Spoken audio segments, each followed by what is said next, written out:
Just 1 minute more, folks. Okay, this looks like it's on. Go live. Okay, it took me a while to figure this out, but I think we are back.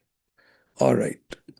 So we'll keep admitting people for another 20 minutes. No, actually more than that. Yeah, 20 minutes. So 12:35, we'll stop admitting people because we already have enough people in the call.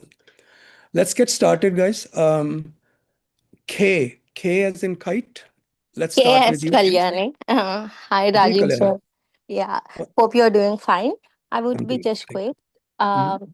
I got laid off in my company, Ji. and my last date of working is December 31st. Mhm. I'm on my H1 cap exempt visa. So it is a Okay. non-profit organization. Okay. I'm planning to enroll in day one CPT, but my course starts from course start date, which they provided me in the I-20 is Jan 12th. Okay. So I'm planning for change of status and other things. So in Okay. that change of status, what I need to mention as the start date as the Jan 1st Yeah. or the Yeah. program start date as Jan 12th. So there are a couple of things here. Yeah. First of all, you are trying to convert to student status. Yeah. The old rule before Biden administration changed used to be that you have to maintain status until 30 days before the start date, which is December Yeah. 2nd or 3rd, right? Yes. You are going to have status till end December, right? Yes. December 31st. So there is absolutely no problem. Okay. What I would do if I were you, discuss it with your DSO, but it Okay. appears to me a good way to do this is to submit your I-20 and Okay. ask for start date the last day of your 60-day grace period. But you Okay. need it quick. You need it faster than that, come to think of it, Yeah. because you have till December 31st you're working. Yeah. So yeah, you can put your start date as January 1st, right? That's when your Yeah. program starts. Jan 12th is my program starts. So you can ask for Jan 12th because it falls within the 60 days, right? Yeah. So that's what you should do. Put it as Uh, Jan 12th. Okay. okay, sir. Thank you so much. You're welcome. All the best. Thank you. Kajal ji, go ahead. Hello, Rajiv sir. Thank you. Ji. To I'm sorry. Now take your I time. was on. कोई जल्दी आराम से बैठो चाय वाय बनाओ fast से. जी नहीं. Sir, I was on H1, got laid off in April 30. फिर मैंने B2 अप्लाई किया. जी. अभी B2 का 6 months will finish on November 11/23, November 23rd. अच्छा. जी, तो I was anyway planning for PhD, so I thought, okay, let me just give it a try. So I've applied for colleges. अभी approval आया है, but I'm waiting for I-20. So I'm thinking of getting F1 premium Yeah. because 23/11 is my last date. Yeah, I think it's a good move. I agree. Ji, ji. Ji. But the program starts on January 5th. So, do you suggest that I apply for B2 extension and B2 got RFE? तो उसका मैंने already address किया है. उन्होंने proof of funds मांगा था और reason for why are you applying for B2 मांगा था. तो मैंने टर्मिनेशन लेटर और प्रूफ ऑफ फंड्स भेजे हैं. Termination letter saying that so I got laid off, so I need to I'm applying for B2 essay. So there's no decision on it yet. Gee, so should I apply for B2 extension because even though I get F1 approval, the joining date is January 5th. जी. आपका you said नवंबर में खत्म हो रहा है ना? जी, 23rd को. November 23rd. So I was explaining earlier that before Biden administration changed the rules, ji. the rule used to be you must maintain status until 30 days before the start of your school. ठीक है? अच्छा, after that, most recently, well, let me rephrase that. After that, Biden administration said, no, you don't need to do that. Okay. Ji. We are okay as long as you were in status when you applied for student status. Okay. But then that created a gap. So how much gap can we have between the end of previous status and the start of the school? Can it be 10 months? Ji. We don't know. Can Yeah. it be 5 months? It looks like it can be. Okay. However, now remember, Trump administration has this habit of archiving old policies without giving us new policies. So we have no idea what they are going to do. Ji. Take it. Another thing you need to worry about is if you have a B2 extension pending and F1 pending.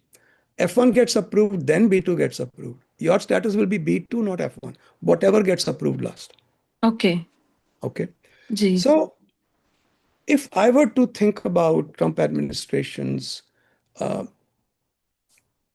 practice of just archiving policies without notice, I would say the smart thing would be to apply for B2 extension. Ji. Explain in that I'm also filing an F1, but because it's starting on January 12th, so ji. I need that. I may not need to bridge the gap, but I would rather not take a chance. Okay. Yes. Ji. And then I would also give more details about which school I'm going to, PhD program, etc. Okay, ji. just so that I can get an extension. All right. While this extension is pending, I will apply for my F1 premium processing. Ji. Take it. In that F1 application, I will put a notarized letter that says, by the way, I have a B2 extension pending. If you approve my F1, please revoke my B2 extension. अच्छा. जी. जी. Got it. Okay. So ji. once again, a package which says, here's my B2 extension, which talks about your student plan. Then for the student status, premium processing, giving a letter, notarized letter, withdrawing your B2 if the F1 is approved. Ji. Got it. That's the way I would do it. Okay, I have one more follow-up question if it is okay. So my husband is also on the B2 application as my dependent.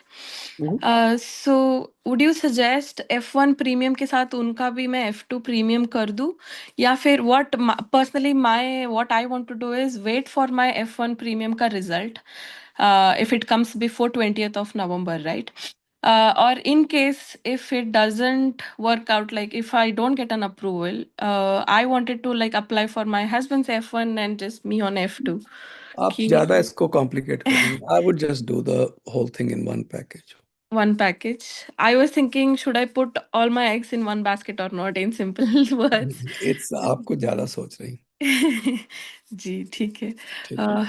Okay, sir. Thank you so much. Bye. Darpanji, go ahead. Hi, Rajiv ji. Can you hear me?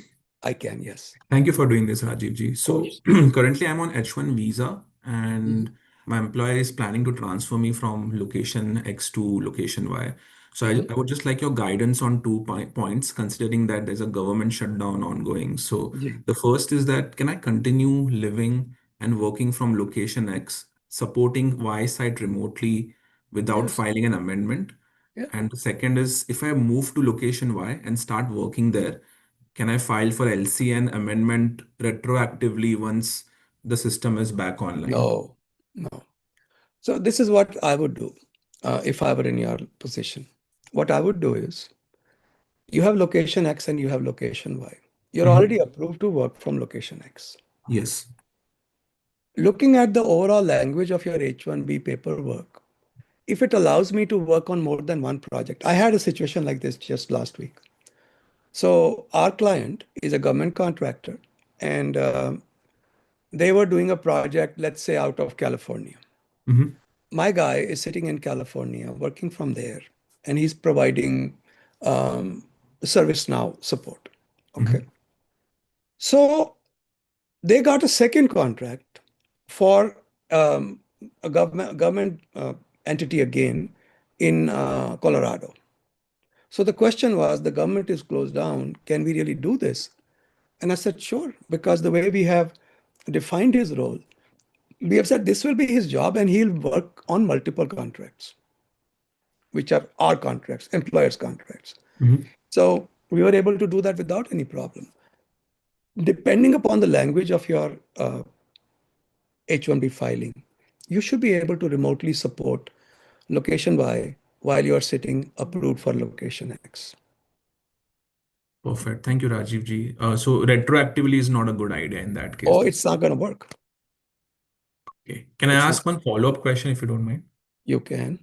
Uh, would it like let's say in a circumstance where the company is not ready to support that arrangement, would leave of absence be another way to just continue with the employment till the shutdown ends? You can't work. If you want to take a leave of absence, you can't work. You can also, the thing is, what exactly is happening? Are they discontinuing location X? Yes, they are. The And you work, can't do work remotely from there? that's what I will be trying to explain to them, but I just wanted to make sure that Yeah, I it's get. not a foolproof option. I would like for you to sit with your lawyers and work it out. Mhm. And if you guys want a consultation from me, you can go ahead and send me an email. I'll set up a consultation for you. It's something I don't want to just cavalierly say, oh, yeah, you can do it or you can't do it. I'm a little uncomfortable with these leaves of absence. Although Department of Labor says that employer can accommodate your request for a leave of absence, they can't make you take leave. Got it. Okay, just Okay. be a little careful with that. Talk to your lawyers. Okay, Thank you, Rajiv ji. all the best. Kushalji, go ahead. Hello, Rajiji. First of all, thank you so much for conducting this community conference call. This is a Mhm. tremendous service for the immigrant Oh, it's community. a lot of fun for me too. I get to talk to a lot of people, hang out with you guys. Yes, but your guidance and information help people like us to stay calm and avoid, especially in these situations where the law Me too. changes. It helps me. It helps me stay calm too. I get to bitch and moan about everybody. Yeah. So, okay, my case, I'm on L1B visa, which Mhm, was extended this June, mhm, and I have booked an appointment for visa stamping in November this year. mhm, And also, my I-140 was approved in August this year. mhm, mhm. So, my question is, I believe I need to update the DS-160 to reflect the immigration application information because I applied for appointment before my I-140 approved, but I'm not sure how to do that. So if you look at their frequently asked questions, there are two sets of frequently asked questions. One is from the State Department itself, Mhm. and the other one is from the document processing service that India uses. What is that service called? US immigration. No, there's a service they use. What is their? I forget their name. So they both have frequently asked questions.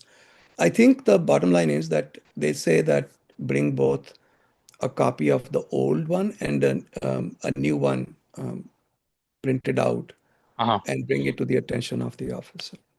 It's not a big deal though. Okay. I'll tell But you why. Because L1 is a dual intent visa. right.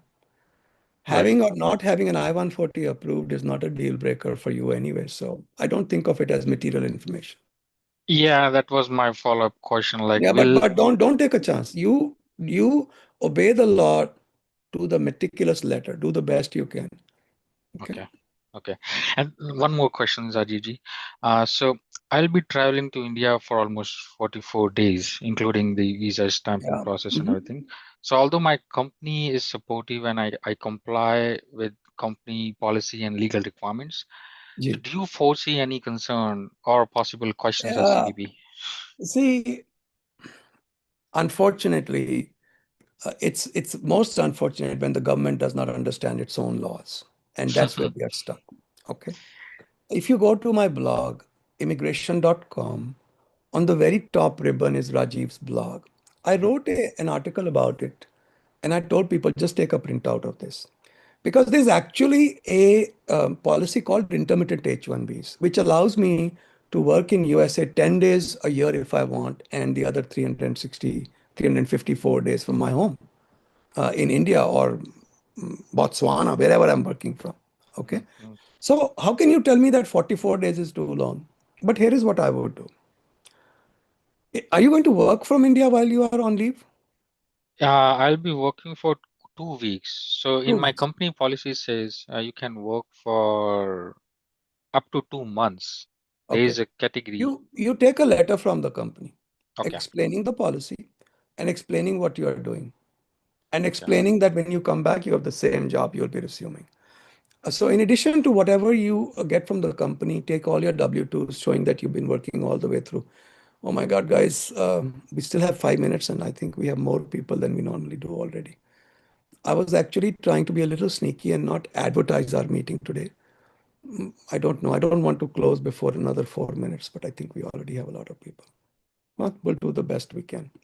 So take extra precautions, Kushalji. I Okay. think you'll be okay. Okay. Perfect. Thank you so much, Rajivji. All the best. Thank you. Kushal, Naveen. Naveen ji, go ahead, please. Hi, Rajiv ji. Hello, Uh, sir. uh, we would like to apply the H4 EAD, the standalone H4 EAD application itself. What we need to consider with the new interim rule which we have, we would like to apply it as soon as possible. And is there is any guidelines we have on the website for the I-765 filling up like N by A, which is not applicable for us? And do we need to consider pay stubs as well while sending the packet? You're talking about B2, no? No, H4 EAD. Oh, H4 EAD. Sorry. So H4 EAD, first of all, whenever you file any immigration form without the help of a lawyer, Right. make sure you read the instructions carefully. Correct. Okay. In the instructions, there are typically two categories of evidence, required and recommended. If you miss an item of required evidence, for example, I don't know, marriage certificate, they can deny the case without any jawab sawal. Okay. But if you get at least all the evidence that is required and recommended evidence, one or two things are missing, it's not a big deal. So whatever the I-539 says, the required evidence is, make sure you have that. You'll be fine. Okay. And also in the evidence page in the USCIS website, there is a page, a government issued identification documentation. It says it listed 5 documents and specify only or for the fourth one or the fifth one. Do we need to submit all of it, like a birth certificate with the fourth?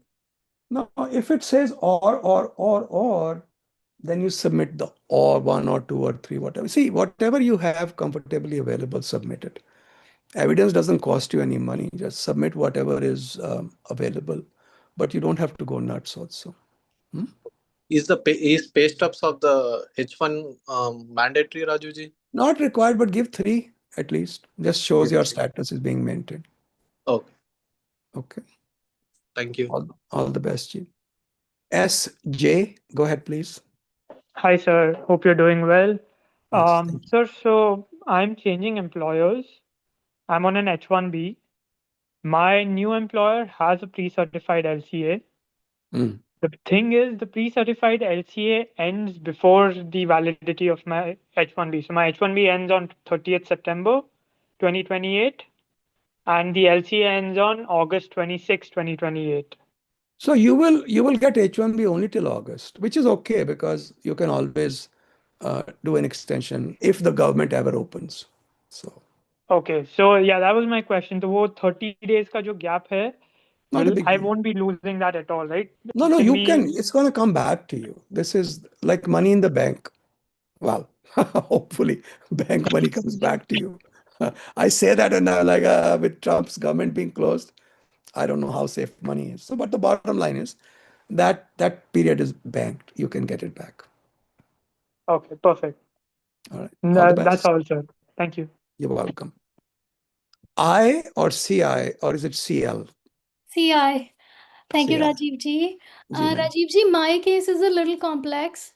Actually, I applied for B2 extension Okay. and it got denied. Mm. तो मैंने एक lawyer से भी बात करी थी कल ही उन्होंने बोला कि you apply for I-290B motion क्योंकि उसमें रीज़न जो दिया था डिक्लाइन का वो ये था कि यू डिडंट साइन पर I remember signing it so because maybe of a system glitch or something that happened so Hang on. Do you have a copy of it? Did you do it online? कैसे हुआ? Online किया था Acha. 1 second. Let me close the conference because I can't have any more people. Okay. I hate to do this, but no choice. Okay. Yeah, we already have close to 86 people exactly online. So yeah, go ahead. So I-290 भी बोला I did it online और उसमें reason ये दिया था कि आपके signature नहीं थे उसमें, that's why we Yeah, I remember you wrote to me on LinkedIn. Yeah, I'm the one. So you don't have any evidence that you signed it? Is there anything? नहीं, evidence तो नहीं है, पर मुझे इतना पता है कि शायद you can't submit the form if you don't sign it, right? Yeah, I don't really know because we don't do online filings very frequently. Part of it is it's just so unreliable even now. जी, And part of it is it's very difficult for lawyers to get involved with online filings. So I don't really know, ma'am. I wish I could tell you more. See if you can lay your hands on the workflow of the form, because normally what happens is the whatever form's workflow is, it will be maintained somewhere. You might have to run some kind of an AI check on it. If you can see the workflow of the form, you can submit that as evidence that you can't even submit this form without signing it. What are you talking about? So this was my plan, Rajiv ji, that I do a motion to reopen, which is I-290B, and then they also suggested me that you file a B2 backdated with approval, and I was thinking to go with the actually attorney help in that. Do you have any suggestions or I don't even know if the form will go through with the backdated because these forms have rules. I mean, you could do a paper filing. Okay.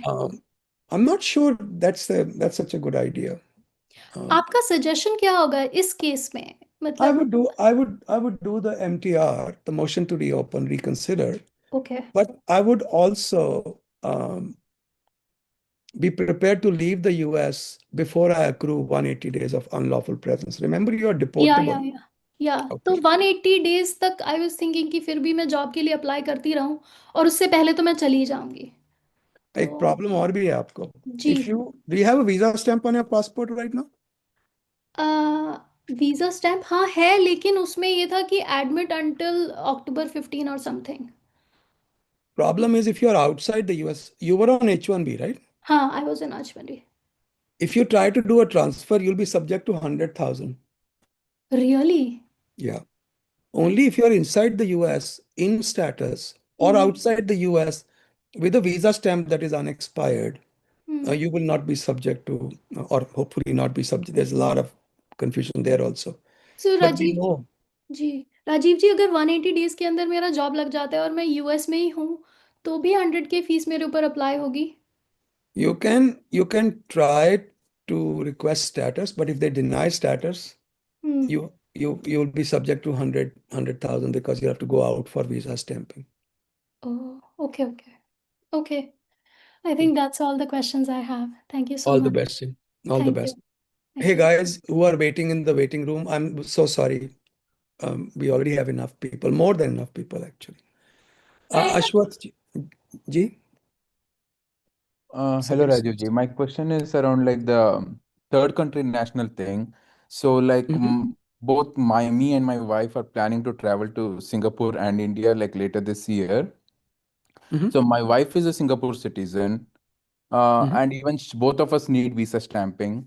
So like I have applied for Singapore PR. So basically my Singapore PR got conditionally approved, and I need to go to Singapore to complete the approval process. So once I get the Singapore PR, like once I go to Singapore and do those process, can I apply for US visa in Singapore? So one of the things that I read in the State Department's policy was that we want you to be able to prove your residence in the country. Okay. That might be a little bit of a tough get for you.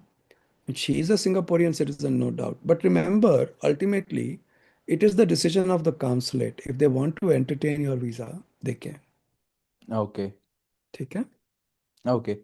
So worth a shot. Okay. Yeah. All the best. Yeah, thank you. Bye. Chakri ji, you put a G on your name already. Thank you. That's my surname, Rajiv ji. Thank That's you. what you say. I think you're just trying to make me respect you. No, I respect you for this service, Rajiv ji. My pleasure. So my status is H1B. My current H1B expired 6 months ago, and my employer filed extension 7 months ago. So the extension process is currently still under review, under regular processing.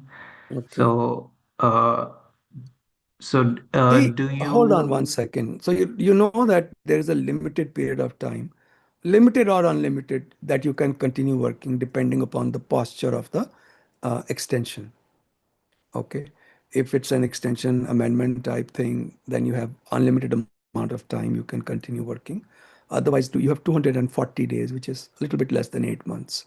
So you may want to premium your pending case. Yeah, that's my question. If you recommend converting I will. regular to premium. I will. Okay. I have a follow-up question also. Mhm. So my H1B max out date is next year May. Like my end of 6th year is next year May. So when my employer filed this H1B extension, he requested extension until next year May, end of Mhm. 6th year. Mhm. In addition, my employer also requested for 7th year extension. I applied for EB2 NIW in February this year. Okay. So since my EB2 NIW is currently in review in process, my employer also filed for 7th year extension. Right. So my EB2 NIW has been in process for almost 8 months as of today. Right. So if USCIS were to make a decision today on my H1B extension, Mhm. can they grant the 7th year extension for me? Yeah, Uh, this is a little bit of a fuzzy area. Um, so, if I remember correctly, for the 1 year extensions, we can actually ask for it 6 months ahead of time. They won't start it right away, they would start it 6 months from now. But because I have some extra time already, I can put that 6 months behind that time. So, let's say I have 1 year remaining. Or let's say I have 6 months remaining and I want one more year because by the end of those 6 months, my I-140 would have been pending 1 year. I can ask for 1 year and 6 months. The idea is that the 6 months that I have already coming to me comes first, and then the extra year gets added to the back of it. Bottom line, yes, it could probably work. okay, thank you. And I have one last follow-up question, if you don't mind. Mhm. So my employer is also parallelly doing EB3 application, and right now we finished labor part and the recruitment part. Mhm. He was about to file perm this Okay. month, but he could Mhm. not because of the shutdown. Yeah. Uh, what my employer is saying is he's not recommending to have any pay rise until the perm is approved and we are in the I-140 stage. Is that normal to not have any pay rise? So there are two ways to handle this. First of all, normal pay raise 5-10%. I don't think it's the end of the world. Okay. Number two, there's no limit to how much bonus you can take. Okay. So just tell Okay. your employer, don't hold my money, give me a bonus. Yeah, because they already have withdrawn my EB3 application last year because I got a pay rise during the recruitment process. That's So that's that's nonsense. they filed EB3 perm Mhm. already last year, but then they came to know I got Yeah. pay So rise let me during let this me let me process. cut short this conversation. Bottom line is you can get bonus of as much money as you want. All That's right. not Thank you very much, sir. all the best. Kunalji, go ahead, please. Thank you, Rajiv ji. So my situation is I got laid off on a 9/26 from my company and got a offer letter from one of the company. I have accepted the offer, but I still am interviewing with other companies and trying to get the best out of it. But since I am in the crunch of that timeline for 60 days, I've accepted and let them, proceed with the immigration paperwork and things. So my question is, what are my options if I get another offer? I'm expecting another offer by next week from other company. So what will be my option, and how should I navigate this situation? Should I let the first company not file my immigration, or I understand there is a shutdown too, but they have some workaround for pre-approved LCAs before the shutdown. So that's where my first company is proceeding with the case. But what if I get a new offer, and how should I proceed with that? So you can have multiple H1Bs being processed simultaneously. That's not forbidden. Unless you have some contract exposure, which I can't comment on because it's a matter of state law. Under immigration law, if you have application number 1, 2, 3, 4, 5, all H1Bs going on at the same time, and let's say 1, 2, 3 get approved get filed within the 60-day grace period. Each one of them is independent of the other because they were all filed within grace period. But if application number 4 is filed, then application number 1, 2, or 3 must be approved in order to bridge across to 4. Otherwise, you'll have to go outside US. Okay. So bridge is needed for any cases filed after the grace period. But within the grace period, you can file as many applications as you like. Approval of 1 is not affected by approval of 2 or 3 or 4 or 5. They are all equally approvable. Okay. So just watch out for the contract side. Other than that, there is no issue. So just to be clear, I will be if I'm filing for the second H1B after my grace period, my first H1B should be approved, and then that should be a bridge for letting me file Yeah, after the grace period. Okay. exactly. You got it. All right. Okay. Thank you. All the best. Sheetalji, go ahead. Sheetal, Hi, Rajiv ji. hello. Yeah. So, we Who talked. is this speaking? You are on mute, but it's Sheetal. Oh, I'm Rishita. Okay, sorry. It's Okay. Yeah, no, I had asked Sheetal, yeah. Shital. Is that you? Uh, No. Wait for your turn, please. yeah. Sorry. Yeah, no problem. Sheetal is not here. Sanchit ji, go ahead. Sanchit. Rajiv ji, namaste. Namaste, sir. Sir, I am on D1 CPT F1 visa. मेरा visa जुलाई 2026 में expire हो रहा है, and next week मैं India जाने का plan कर रहा हूँ to see my parents. They went through some surgery. So and then I'll be back by end of November. So मैं 30 तक आ जाऊँगा वापस. So my visa would still have 8 months remaining before it getting expired. So, sir, मेरी couple of questions here है कि is it safe to travel for now on D1 CPT? Because they might ask कि आपका 6 months, 8 months ही बचा है, and how long will you stay here? Yeah, it's a very difficult question to answer, Sanchit ji. Although I have seen people travel and come back, it's difficult to answer because if they start questioning you, they can say that it looks like you're just trying to extend your stay and tell you. Because जो मेरा course है sir वो end of 2026 तक valid है. So they will say आपका visa तो बीच में expire हो रहा है, फिर आप कैसे करोगे? So वो थोड़ा सा मन में आ रहा है. See, that's not required. A visa stamp is not required, at least under the current regulations, to finish your course. But the more difficult problem is, one, you have a CPT, and two, it's expiring relatively soon. So I think it's dangerous. Yeah, 8 months है. Okay, all right, sir. So maybe I should wait more and then कुछ और news आता है, maybe based on News that. तो कुछ आएगा नहीं, लेकिन I think you should be careful with this. All right. All right, sir. Thank you. All the best, Jim. Thank you. You're welcome. Sheetal, are you there? Sheetal, guys, please put your hand down once you're done. Okay, A as in apple. Sirf A. Rajiv ji, namaste. This is Anil. Namaste, sir. Ji. Thank you for doing this again. Of course.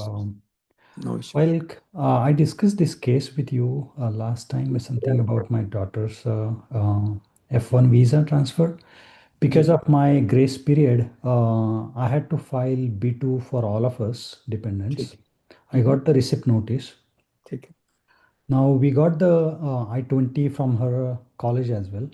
They have mentioned the start date as a December 13th, when the class date as a January kind of things. Yeah, I remember talking to you. You can't start school on B2 though. Yeah, but I remember you suggesting to talk to her college, DSO.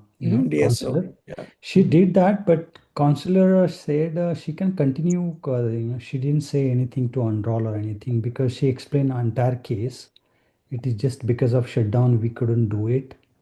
Otherwise, we would have Do you have absolutely. something in writing from the school? No, they shared the I-20 and they suggested to file a F2 immediately on Yeah, premium see, basis. just I-20 doesn't mean anything. I personally think that is definitely not the way to do it. It's she'll be out of status. She can't continue going to school while she's on B2. Yeah. I remember telling her that, until that B2 gets approved, she should be fine.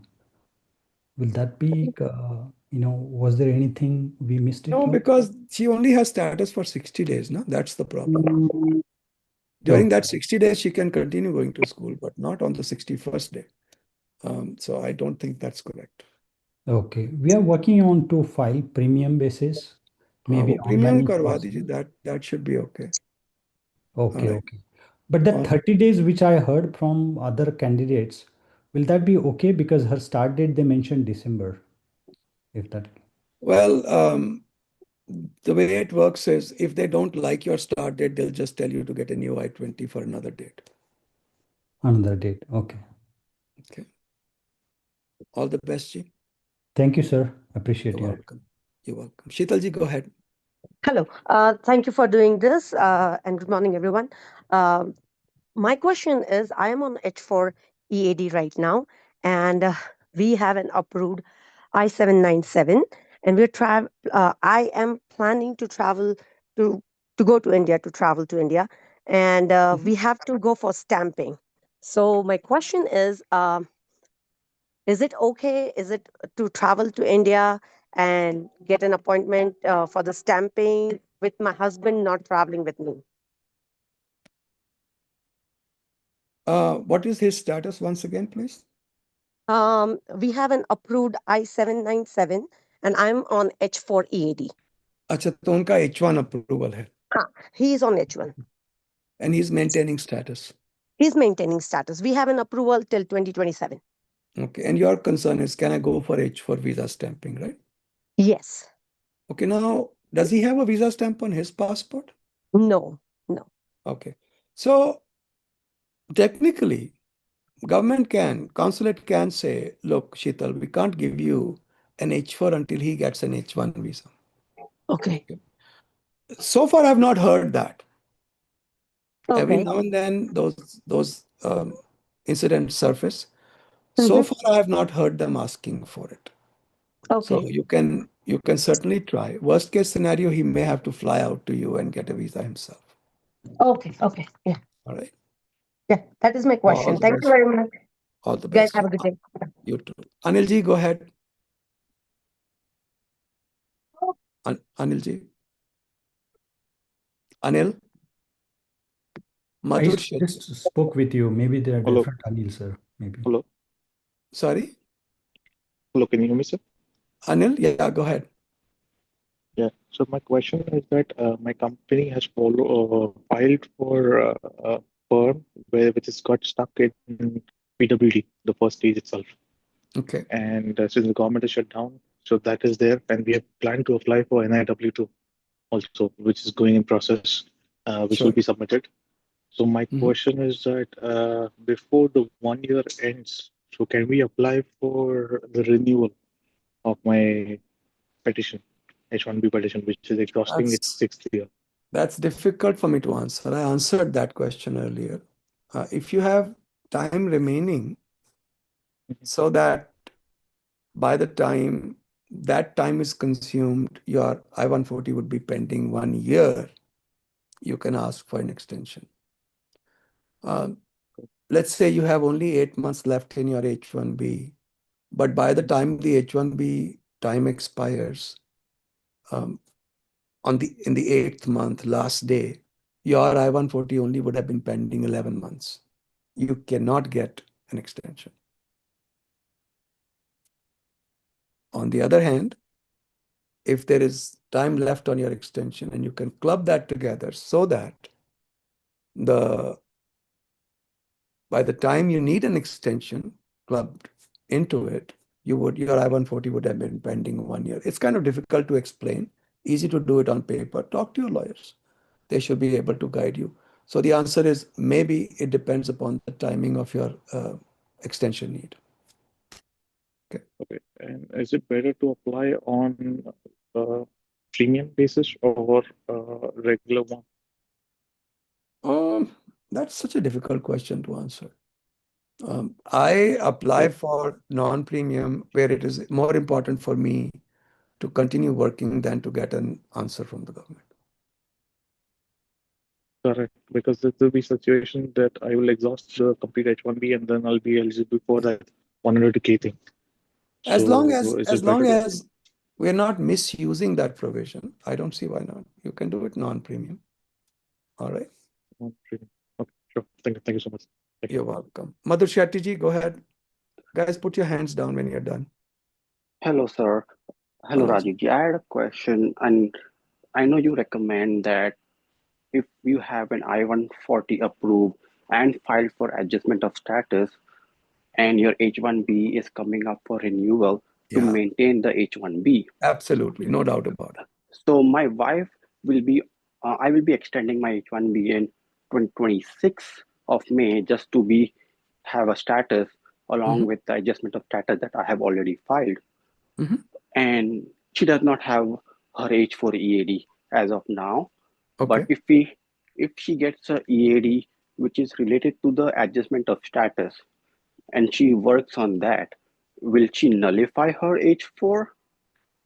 Because in Yeah, case something goes, if you in use case, your if you मैंने क्या कर लिया एक second. If you use your EAD, your 485 EAD, your H4 is temporarily lost. It can be regained if you exit and enter using H4 visa again.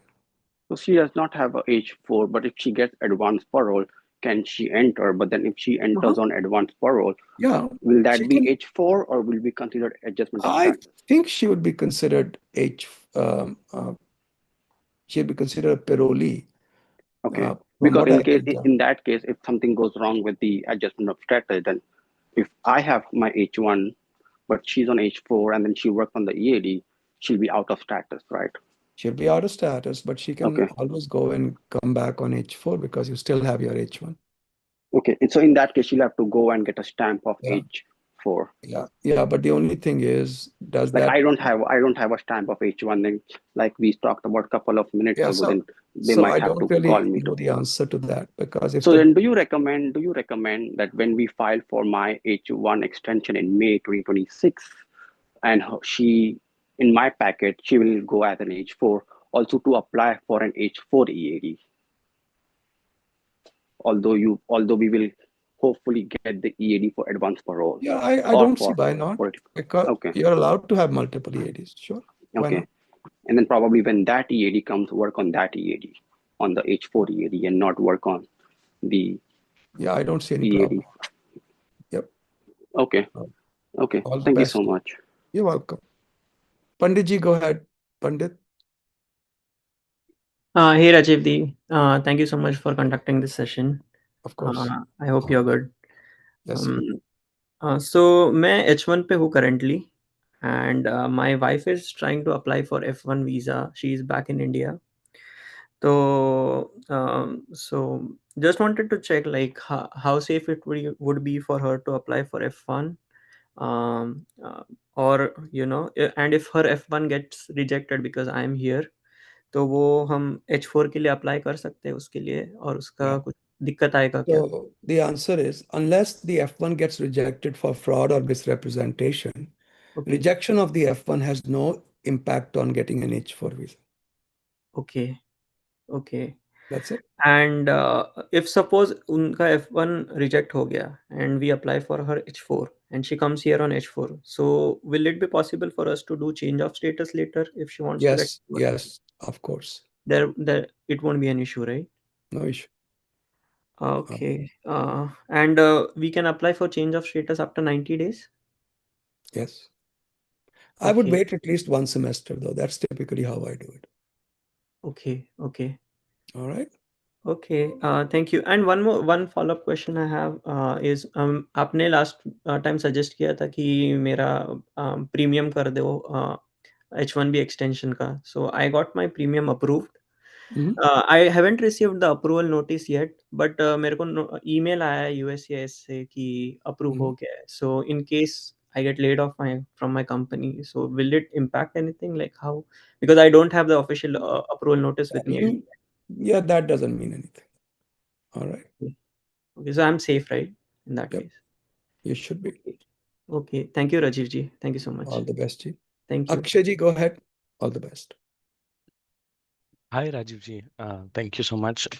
My last day of work is going to be 7 November, and I understand need to be done change of status.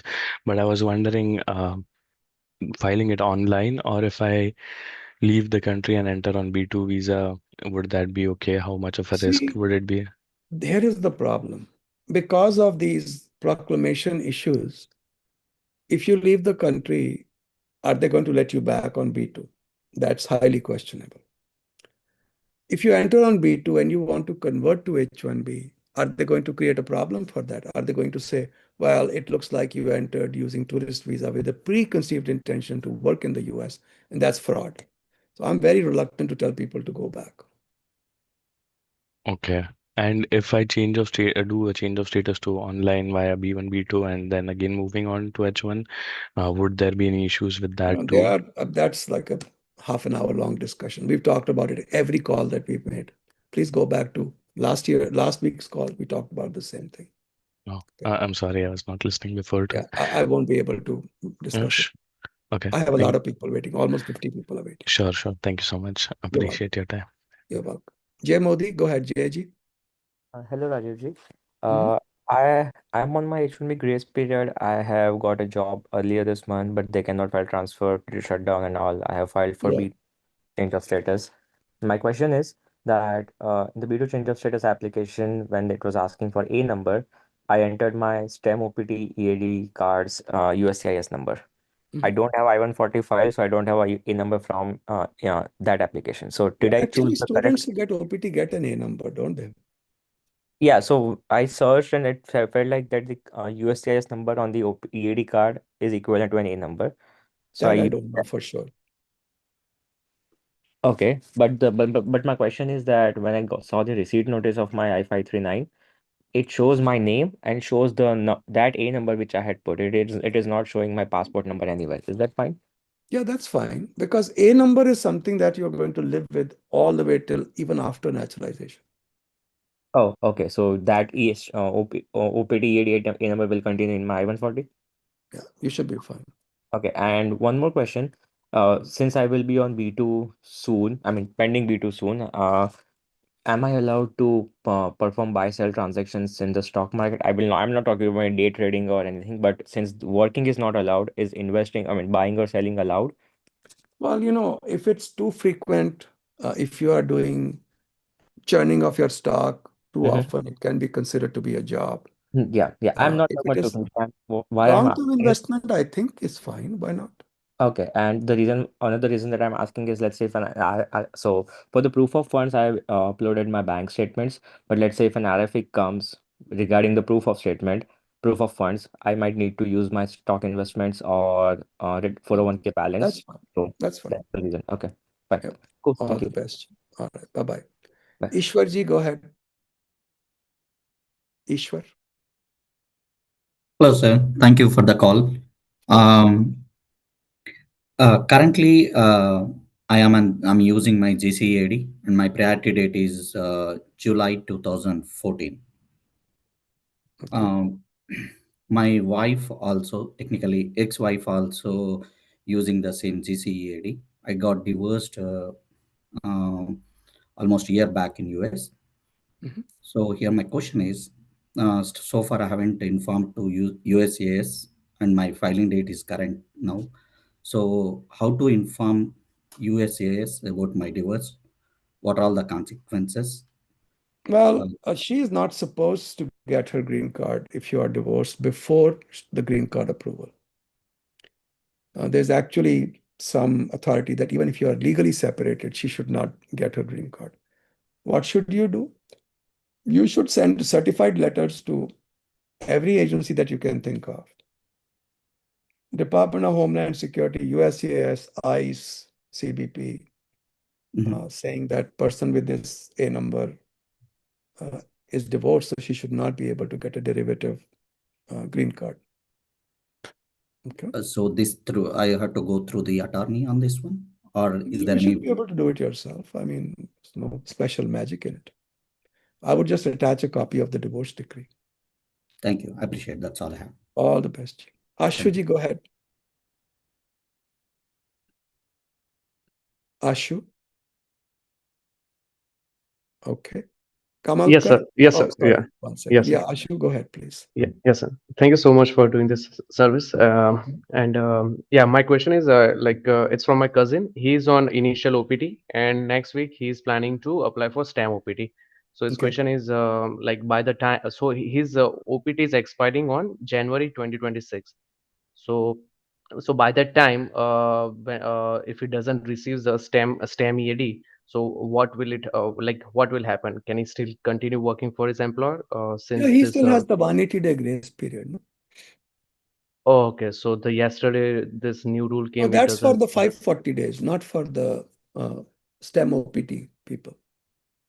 Okay, so this thing remains as it is. He just needs to apply and okay. All right. Okay. Yeah, that's it. All the Thank you. best. Yeah, Kamalkarji, go ahead, please. Thank you, Rajivji. How are you? Good, I have a question regards to the H4 EAD extension standalone application. So I know we had news yesterday regards to canceling that automatic extensions on that. So we were like 4 months away to with the 4 months of current duration of existing EAD. So now we wanted to quickly act on it and apply this EAD. And do you recommend to apply by ourselves? Is that what could be the process involved? I know I was preparing the checklist and making sure going through some materials. So I just want your feedback, make sure we do it right and make sure we do This it is in just time. an H4 EAD extension, right? Yes, sir. Yeah, I don't see the need for a lawyer, but it depends on your comfort level. If you can sit down and figure out, it's not much to figure out, actually. It's simple enough. Sure. But this is the way I tell people. If you have more money than time, get a lawyer. If you have more time than the money you wish to spend, do it yourself.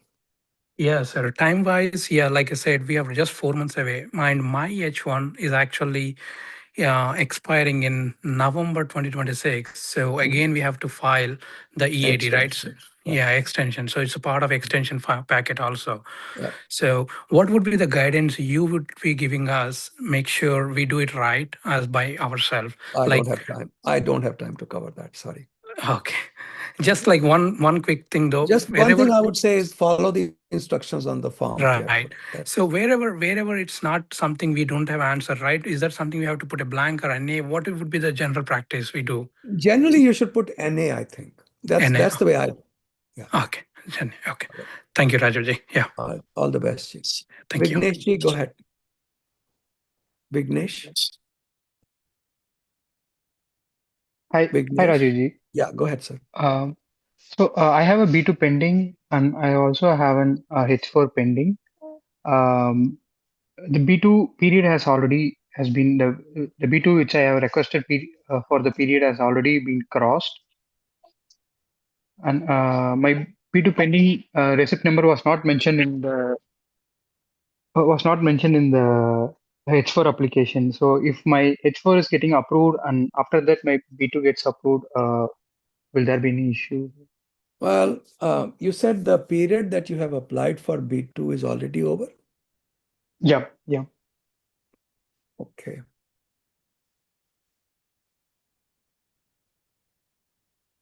And you applied for H4 within your status? Were you on H1 before?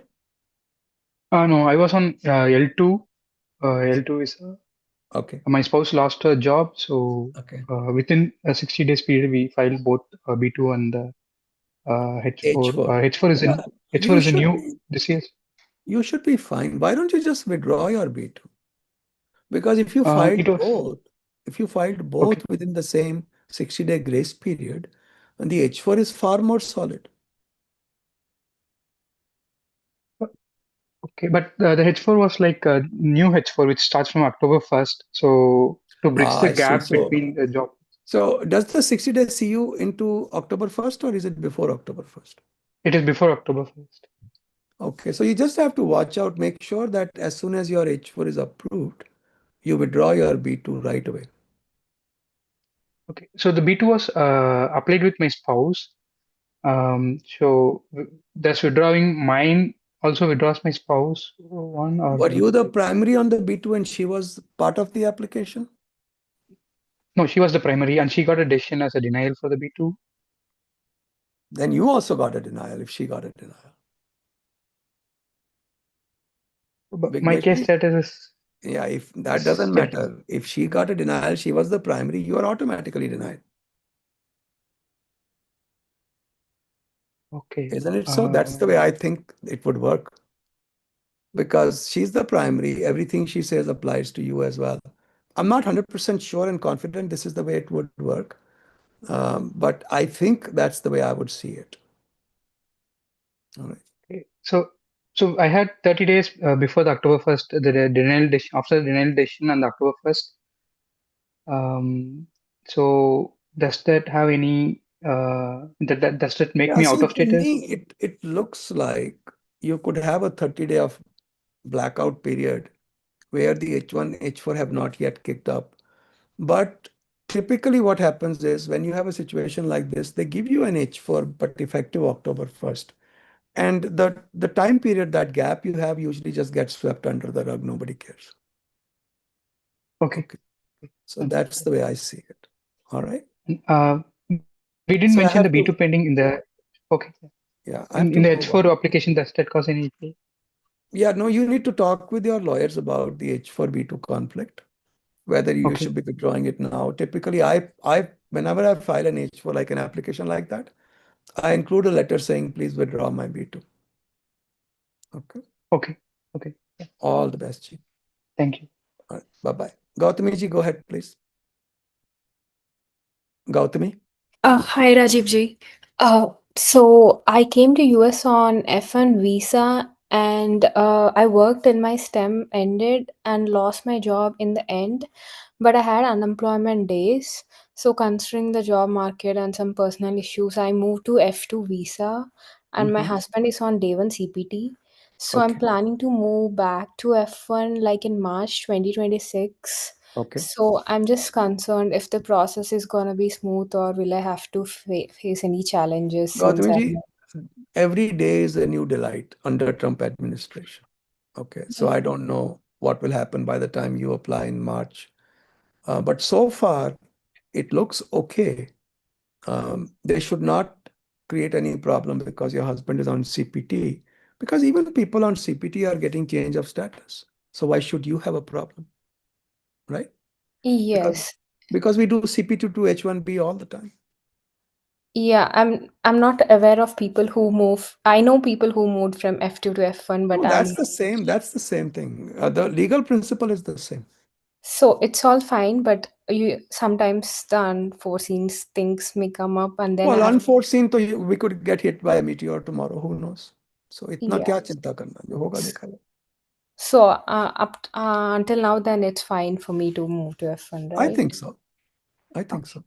All right. Yeah. Thank you, As long sir. as he's maintaining his status and following the CPT guidelines, it should be fine. Thank you. Thank you so much, Rajiv. You're welcome. Bye. Bye. RJ5, network connectivity. RJ5. Hello, Rajiv ji. Hi. Is that RJ5? Are you really the network cable? I don't know what name is showing up over Yeah, there. the name is showing is RJ5. I thought that was. Oh, sorry. My name is Redeema, and namaste, sir. I have a question. So, I got laid off when I was on my H1B, post which I shifted to B2 and also got B2 extension. So, right now I am serving the 6 months of my B2 extension. I do have an offer that I am getting from a company, but my B2 extension ends in November 25th, 2025. So, the company for some reason is taking some time to go with the process. So with the current government shutdown and if the company is taking time, I just wanted to know, like if the government shutdown doesn't come back up, can I file for my transfer from B2 to H1B? Yeah, so what you should do is, I mean, there are other ways to do this, but this is the way I like to do it. I would file another B2 extension saying, just give me extension for 2 months. I just want to make sure that when my H1B is filed, I'm not out of status. Because it's a real big problem if you're out of status. If you have to go outside, you become subject to 100,000. Okay. So therefore, I would apply for, if my company is not able to file the H1B, although government has said they'll make accommodations, but I don't trust the government. So I would rather file a B2 extension, even if it is for 2 months. Okay. Okay. And one other question, like as you said, like for whatever reason, if I have to go out of the country, then and if I get a job back, like for the same company, if it's taking time, would I be fined for 100,000? Yes. Okay. If you are outside the US, you don't have H1B visa, and you have to get an H1B visa to come back, you are subject to 100,000. That's the way I see the law. Okay. So in the petition that you mentioned for B2 extension, all I have to tell them is that I already have an offer and I'm just waiting for them to process it. That's all, right? Exactly. Exactly. Okay. All right. All right. Yeah, sure. Thank you so All much. the best. Yeah, thank you. Jay, go ahead, JG. Jay. Hi, Rajiv. Hi, Rajiv. Thank you for doing this. So I just need some advice from you. I am on my 4th year of H1B. My perm is still pending. My visa, I have the H1B visa stamp last year. So I want to basically, to save myself, I want to get some more time out of the country so that I can recapture it later in case there are any complications with my perm. Given the current situation, is it advisable from you? No, because if you go out, you get stuck with 100,000, don't you? No, I'm on H1B, right? So, and my Well, visa. the thing is, do you have an H1B visa stamp? Yes. I did. I had my extension last. Okay, hold on. I changed my mind. I thought your visa was expiring. Okay, so you are going outside not because of any other reason, just to preserve some time for later use. Yes. You have an H1B visa stamp. Yes. You have an H1B approval. Yeah, I think so. I think that's fine. But if you go for too long, then you have that problem. Some CBP officer says, oh, why are you sitting in India? You are allowed to, but they might question it. As long as you are prepared for it with letters from the company, W-2s and all, you should be fine. It's worth the risk, right? I think so. Last question. Suppose if some complication happen in the perm process, and I'm expecting the decision to come in like next couple of months, what do companies generally do? Do you have a link I can refer to, or can you quickly tell me over this call? What are the options? What do companies do if what happens? If any, like if the perm is rejected or something like that happens? Well, companies can file an appeal to Board of Alien Labor Certification Appeals. BALCA appeals can take easily 3 years, and while the appeal is pending, you can keep getting H1B extensions. And your lawyers can prepare a second application and time it so that you have enough H1B left when they file the next application, withdraw the BALCA appeal, and use the second application as the basis of further H1B extension. All of this can be done, managed, if you do it right, no problem at all. Awesome. Thank you so much. All right. All the best. Thank you. Sidji, go ahead. Sid Sahab. Siddharth. Siddhanshu, Sid. All right. Roy. Hello, Rajiv ji. Hello, sir. Thank you for doing this in these times. You're like a lifeline to people like us. So my last date of H1 was March 31st, and USCIS received my B2 case on May 27th. Okay.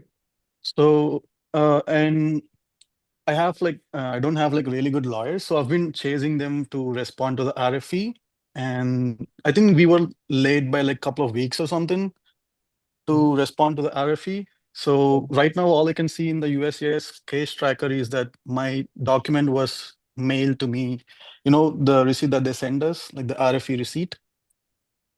So that's all I see, but it don't show like they received my RFE response or if it was approved or denied or something like that.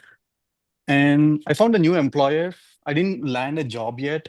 I might get an offer in like a week or so. I'm not sure. So what is the best case scenario for me, someone like me?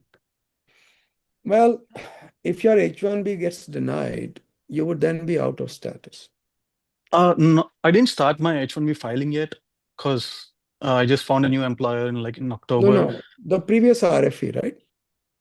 No, the RFE was on B2. On B2, okay. You Yeah. didn't get an RFE on H1B. You No, got no. an RFE. H1 last date was March 31st, and they received my application on May 27th. And yeah, I thought you were talking about H1B extension. Okay. So you got your B2 RFE, don't know what's going on with that. Yeah. If you file an application, well, the whole thing depends upon the B2, right? If the Right. B2 gets denied, then you're out of here. And if you're out of here, you have 100,000 problem. So the RFE, late reply for the RFE, do you think it could be denied? Of course, they don't accept late replies unless you have a very good explanation why you are late. Okay. And so I'm thinking about. We had a case last time where one of my co-workers miscounted the days, and she wrote the date incorrectly and wrote it like 2 days late. So of course we were able to save it. We gave all kinds of affidavits saying this was a mistake. It can happen. And government, of course, approved it, but you've got to really document it. Just because you say, well, I was late, sorry about that. That's not good enough. Right. So what should I do in this case, sir? So just wait for the. I don't think you can do anything, right? What are you going to do? The only thing you can hope for is because of the government shutdown, you can invoke the government's discretion, which they said they'll try to. Although your case has other complications, problems that occurred before the government shutdown. So I don't know how it's going to go. All you can do is make sure. The last date was in October, sir. So the last date was like somewhere around October 10th or something like that. And we sent out the RFE response like October 20 or something. So okay, so that's still not. The point I was making was a little different. The point I'm making is I don't know what's going to happen to you. Just make sure you don't have unlawful presence of 180 days. Just sit down with a lawyer, figure that out. Because if you have that, that's a poison pill. You are not allowed to come back for 3 years without a waiver. so when do I get started on that 180 days, sir? I would say your 180 days will begin, assuming your B2 gets denied. Your 180 days will begin on 61st day of your grace period. So 60th day grace period expires. Day after that, 180 days begin. So there's no way I can reinstate my H1 even if I land a job, right? I don't know if I would say there's no way. You can certainly try. Okay. Thank you so much, sir. And what if sir, one more question. What if I want to get your legal advice and what's the procedure for that? Just, I think we are scheduling for middle of next week right now. So you can send an email to me at help@immigration.com. Okay. I'll do the best I can. Okay. All right. Thank you so much, sir. All right. Take care. Bye. Thanks. So some people are saying that they raise their hand at a certain period of time. So guys, I'm not managing this. All I do is I say view, and I view according to the time people entered. So it doesn't matter if you raised your hand. Rajiv, I raised my hand last time. I think I was away for like 2 minutes, and then I guess you called my name. But I can wait if it's fine. Yeah, I have no way of keeping track, guys. Sorry. No, Sid. yeah. Hello. Yeah, Yes, Sid. sir. Can you hear me? Hello. Yeah, Sid. Yeah, Sid. Go Yeah. ahead. I can hear Yeah. you. Okay. Okay. Yeah. Thank you, sir.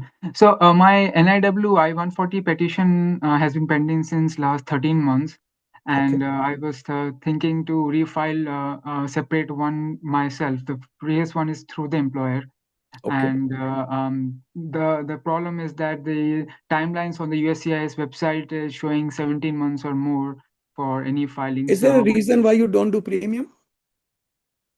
the employer didn't want to do premium. At that time, I had No, but requested to if you are the doing only your reason. own, why don't Yeah, you do premium? yeah. I was that is what I was thinking to do premium. So, do you feel that premium can, if you can help, if your team can help with refiling using Look, similar documents which I we filed through the employer? we are pretty busy. I will not say that we can take the case or not take the case. We don't take more cases than we can handle. But you can send an email to Sumanji, Mm-hmm. Suman, SUMAN, at Okay. immigration.com. Just say Okay. that does the team have the bandwidth to take another national interest waiver? Okay, I will do that. And in this case, if do this parallel filing, what do you suggest for the first filing? Should I keep it as is? Yeah, I would let it be. I would let the government send me an RFE saying, hey, choose one or the other. Then I'll choose mine. Okay. And if the second filing that if I go through the premium one, um, do you have any previous experience if that can lead to an RFE because of premium filing? Because I've heard that I file all my cases premium because I don't have the patience to wait 13 months, neither do my clients.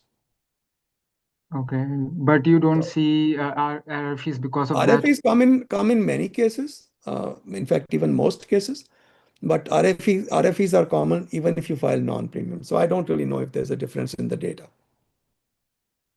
Okay, but you generally don't feel it that way, that RFE I is I keeping don't pressure care on the about officers. RFEs. Let RFEs come. We deal with them. So what? If I have a case, Okay. I have a case. If I don't, I don't. Okay, okay. Thank you. All the best. Virajji, go ahead. Viraj Dave. Hello, sir. Can you hear me? I can. Okay. My question is, so I'm on my STEM OPT extension, and I recently changed jobs. My previous employer has owes me wages worth of uh, uh, 3 months or so, Okay. and so I thought about reporting it to Department of Labor, but So hold like, on. For STEM OPT, they won't help you, I don't think. What you can do is, whichever okay, state you were working on, that state has the body is generically called State Workforce Agency, okay, SWA. Okay. okay. Each state has its own. I'm in Illinois. I don't remember which one, what they are called, because Okay, in the earlier days, we used to have to file in all 50 states because Department of Labor had delegated to local states their part of their authority. These days, okay. we just work directly with the central agency, whatever their the Hmm. Department of Labor's Foreign Labor Certification Office. So what you Okay, should do is find out what is Illinois State Workforce Agency called. okay, Then you call them up because they will protect all workers within the state. okay. So my issue was that, do you think this would create any issues in future No, with any other visas? no. If anything, it actually is protective of you because you're supposed to be paid on OPT. Yeah, But what are you so going to? that's why I was concerned. Ki if I complain, there might be a No, no, problem. If I you don't should get complain, there might be a problem. it protects you, Viraji, Okay. because you are not doing anything illegal or improper. It's the employer who's doing it. Why should you have to suffer for that? Okay, and I have records of emails me asking repetitively, and I Yeah, also have pay stubs, but I have not been actually yeah. Just paid. talk to the state workforce agency. If I remember correctly, they were called Illinois Department of Labor Services, something like that. ILLS, something like that. Okay. So yeah, just find out which department it is. Just call them up. All right. But you would recommend doing that than not doing that, right? 100%. Absolutely no doubt in my mind about it. Okay. Okay. Thank you so much, sir. You're welcome. Ashwini ji, go ahead. Ashwini ji. Hello, sir. How are you? I'm well, thank you. How are you? So good. Sir, I've been recently moved to India after like I was on my B2 and I changed my status twice. I was on H1B, then B2, B2 extension, then H1B, again B2, and then finally I moved back to India. My question is, I know I'm affected by the new proclamation, but what if I want to come on P2 as a like on the travel visa? Would that be would that you recommend? Because my cousin. Hold on. I talked about this in the beginning of the meeting. I said, if you come on B2 with an intention to change to H1, the government Okay, could no. catch you in that. Okay. Mm-hmm. But if you come on B2 in general and something changes and you are doing an H1, you have a solid proof that you had no intention of converting to H1B. Then if you do a B2 to H1B, you are not subject to 100,000. Okay, and do you recommend me to wait for certain months and then apply for the travel visa, or I can just file it right away? Would that be okay? Like, You can try, but they probably won't give it to you because they yeah. want to guard against this possibility to a B2H conversion type cases. You can try. Okay. All right. Also, sir, I was thinking to pursue PhD. Do you recommend me to go for F1 Why not? full Why not? time? I think that's a better option for you. Okay. Okay, sir. Thank you. All the best. Thank you. Adi, go ahead, Adi. Hi, Mr. Rajiv. Thank you so much for doing this. Hello, sir. So I'm in that H1B to B2 back to H1B pipeline. My question is actually quite similar to I think one that another gentleman asked, which is about dealing with multiple petitions, multiple employers filing for H1B petition.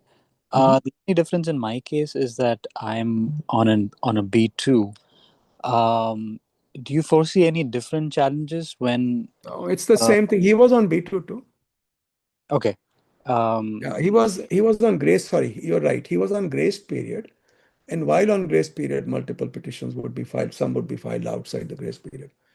So that's why we had that discussion. You were on B2 already? I was on B2 already. I actually filed for an extension, so that extension is pending. Okay. But so I basically have an offer from employer A. I'm hoping for another offer from employer B, hopefully in the next week. Employer A has started the paperwork. Okay. So here's how it will be. This is the parallel between his situation and yours, with one major difference. If your B2 is not approved, everything falls down. You have to go outside. Okay. Okay. On the other hand, if your B2 is approved, then your situation and repeated filings and multiple filings is exactly the same. Okay. Understood. And I have a second question. So, in the event that I'm able to only take up employers A offer, so the way they're dealing with the LCA, Department of Labor shutdown, is that they have a sort of a pre-approved LCA that they're using as a workaround, Right. Which is basically in another sort of geographical location, however. And I'm happy to move. Is that, in your experience, a valid sort of workaround in this case? Well, if the LCA is approved for a particular location and you are given that job from that location, sure, that's perfectly legal. Okay. Got it. And then in the future, if there is a need to amend that LCA, my work location. Easy enough. You won't amend the LCA if you're moving further back or more than 50 miles or so. You will do an H1B amendment. Okay, and that involves a new transfer and all of that? Yeah, that's easy. Should be easy enough. Okay. All the best. Appreciate it, Rajiv. Thank you so much. Ashi Rathod. Hello. Thank you so much for doing this, Rajiv sir. I am currently on an H1B visa working as a channel management analyst. I got an offer internally in a different team as a data quality analyst. The team mentioned that since the job description is different, they might need to file transfer or something and are scared for the 100K fees. From what I understand, they Ek should minute. just. Ashi, 1 second. Uh, You're on H1B. yes. With They the want same. to change. They want to change your location. Yes. Let's say they They even want to don't give you have to change my location. Only the team is going to change. only I the will what be is. working in the same office. Only the team So is going that is just an amendment. What is the problem? Should not be subject to 100,000. Okay. And how much risk is there for the petition to be denied because they're saying the job description is very different? No. First of all, there is no objective measure of risk. It's not 32 kilogram risk. Okay. Secondly, if I were to estimate, I would say zero risk. As long as the Okay. H1B paperwork is properly prepared, why should there be any risk? There's no 100,000 risk in amendments. The clarification from the USCIS expressly says that. Okay. And the job description has to be different because it's a different So role, that's right? So that's amendment not a means there problem. is some big difference, including location Exactly. change, including And job if change. okay, and if they say that if something like that arises in the future, we're not responsible, should I still push them to apply, file for a petition? Absolutely. As long as they do a good job on the H1B. If they screw up the filing, I can't comment. If they do a good job on the Yeah. H1B, I don't see why this should be a problem. It's just an amendment. Okay. Okay. And if by any chance it's denied, can I still work on my current job Yes, you can. and have that? Yes, you can. Okay. All right. Sounds good. Thank you. All the best. Sanjay ji, go ahead. Sanjay. Hi, sir. So I have a question. So I remember reading Project Firewall implemented by Trump last month. So I was approached by, I'm looking for a job right now. I'm on F1. And so I was approached by consultancies and, I'm finding it difficult to get a job myself. So I'm planning to use the help of consultancies. So my question is with this, I find people are hesitant to work with consultancies because, even if they are fair in my case, let's say they have done something in the past that some questionable things in the past, would that be a risk for me as well? So when I go for stamping, let's say in the future, and It if I can exit lead and enter to it can lead to delays and questions, etc. But if you were not involved with anything, I don't think there is a permanent damage to you. I don't have time for stories, otherwise I could tell you stories where this actually happened. And at the green card level, through another employer, at citizenship level, we were able to save the cases, no problem. But it did Okay, so involve some extra fighting with the government. okay. And one more thing, sir. So I was on H1B previously, and I switched to B2 and then to F1. Now in the future, if I get move back to H1B, will there be any problem with stamping? Although I'm planning to finish my degree, I don't everything. think So will there be questions? I don't think so, Sanjay ji. Okay. All right. Okay, sir. Okay, sir. That's all I wanted to know. Thank you. All Have a the nice day. best. All the best. Sashi ji, go ahead, Sashi. Hi, Rajiv ji. I just have a quick question. I'll just explain scenario. So my friend got laid off on June 15th, and he was using the 60 days grace period on H1B. So, and he got a job in July last week, July 26th, but the employer said you can work on the receipt number, so he started working on it. That is correct. If you get the H1B filed within the grace period, you can start working with the receipt. So what happened was in between on August 15th or something, he got an RFE for that H1B. But the employers, the people at BAL, they said they are looking into it and haven't provided any update. But he got laid off on September 15th. So that case was never approved. No. It is still in RFE. They said we have some time until November. and it was never approved. And he was looking at what is the present status. I think he has completed his around 35 days of 60 days after Yeah, the. that 60 days is already over. The way, and again, I'm trying to remember the language of the regulation. This is a very particular set of circumstances. I don't want to give advice without looking at the regulation again. But from what I recall, um, the 60 days only becomes available if the petition is approved, if I remember correctly. Okay. So I caution you, please double check this. But there's no limit to how many times you can get 60 days. Each approval, whether it's an amendment, an extension, a transfer, comes with automatic 60-day grace. Okay. Okay. So I think he's currently looking into a job, but he's planning to transfer to B1, B2. That's what I would do too. Okay. All right. Yep. Thank you. Thank you so much, sir. All the best, Ji. Akhil Ji, go ahead. Akhil Chala. Yeah, Rajiv. Hi, how are you? Good. Yeah. So the same question what Shashi asked, like recently the same case with me, I have got laid off with the electronic receipt itself. I got RFE. So the attorney said that he will be withdrawing the petition.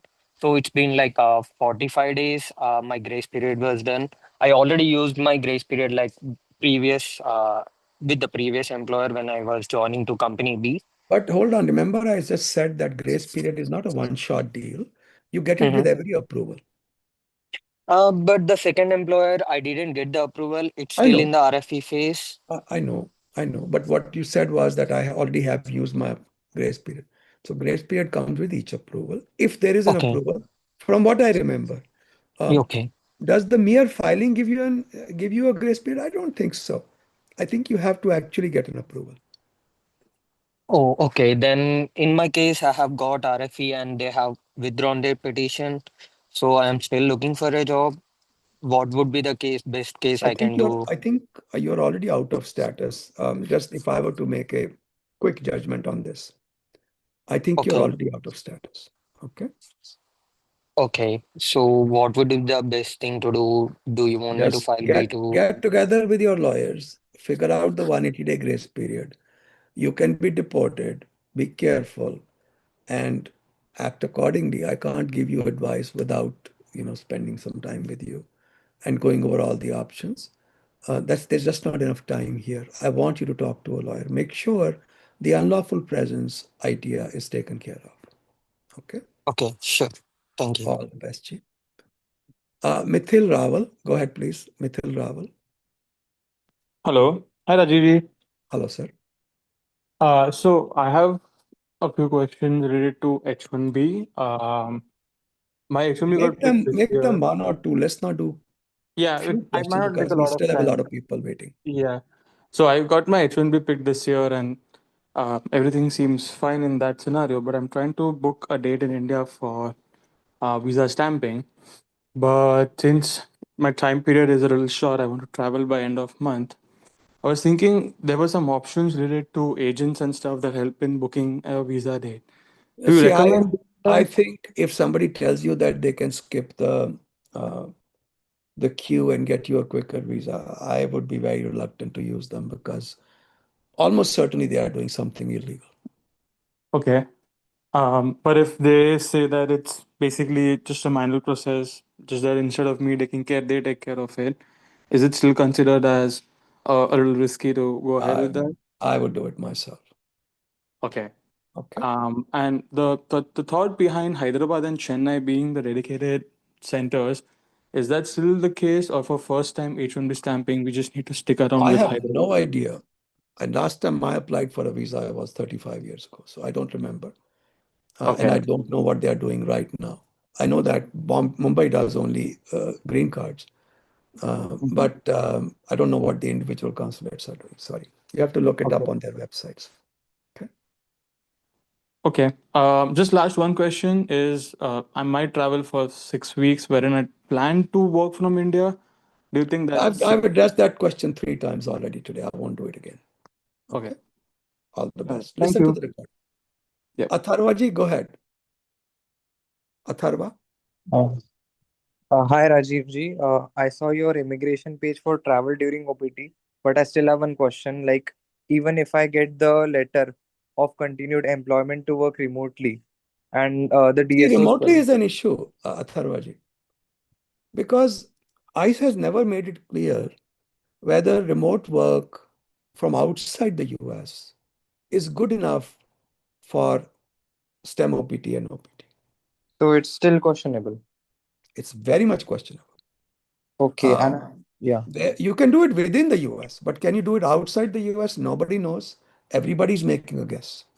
Okay, I have one more question. So my company is for-profit company, but my role is unpaid, and they are offering me stocks. So does that break any labor laws?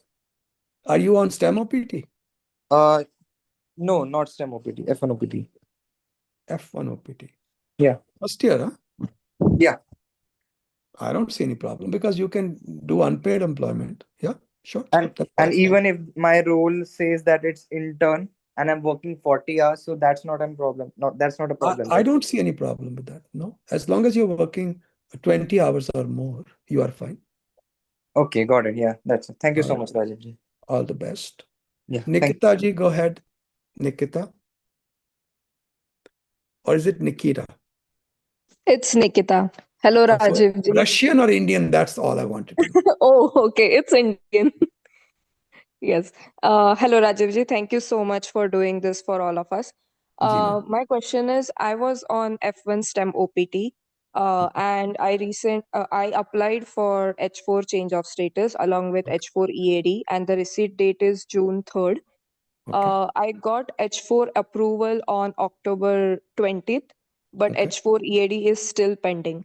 So my employer suggested I go on a leave of absence for 3 months till I get the H4 EAD, which I Yeah. have started as soon as I got to know my H4 was approved on the website. I did not wait for the receipt notice or the approval. I did not wait for the approval notice to come in my hand. That's So my fine. question is, how long it will take from now to get the H4 EAD approved? You need an astrologer, not a lawyer. I have no idea. Okay. And is there any, like if it gets delayed for more than 2 months or 2.5 months, is there any way to expedite the process? No, there Okay. isn't. All right. Okay. Okay. Thank you so All much. the best, Nikita Yeah. ji. All right. Take care. Bye. Bye. Kisari ji, go ahead. Kisari. Kisari something. Kisari. Neelam ji, go ahead. Neelam. You guys can hear me? Amarjot ji. Amarjot's iPhone. What happened here? Kisari, Neelam, Hello. Amarjot. हाँ जी, Hello. ਚੱਕ ਲਓ ਬਾਬਿਓ ਕੀ ਗੱਲ ਹੈ? Hello, sir. Hi. Good afternoon. I'm Good good, sir. ਤੁਸੀਂ ਕਿਵੇਂ ਹੋ? ਬਹੁਤ ਵਧੀਆ, ਤੁਸੀਂ ਸੁਣਾਓ? Okay, bus. Sir, actually, I have applied for change of status from H1B to F2. Ji. And at the same time, I have an approved I-140. So my question is how this will affect my B2 application because I know, it's H1B to F2 actually. F2, So हाँ जी, how मैं this will सुन लिया ਸੀ. affect my, yes. See, technically now, if you have a green card pending approved in the process, you should not be able to get B2 and you should not be able to get F1, you should not be able to get F2. As a practical matter, so far, traditionally, government has not made a big issue for F1s, F2s, or even B2s where they are trying to tie time into H1 to H1. Okay. So traditionally, they have not made an issue of it. Okay. Okay.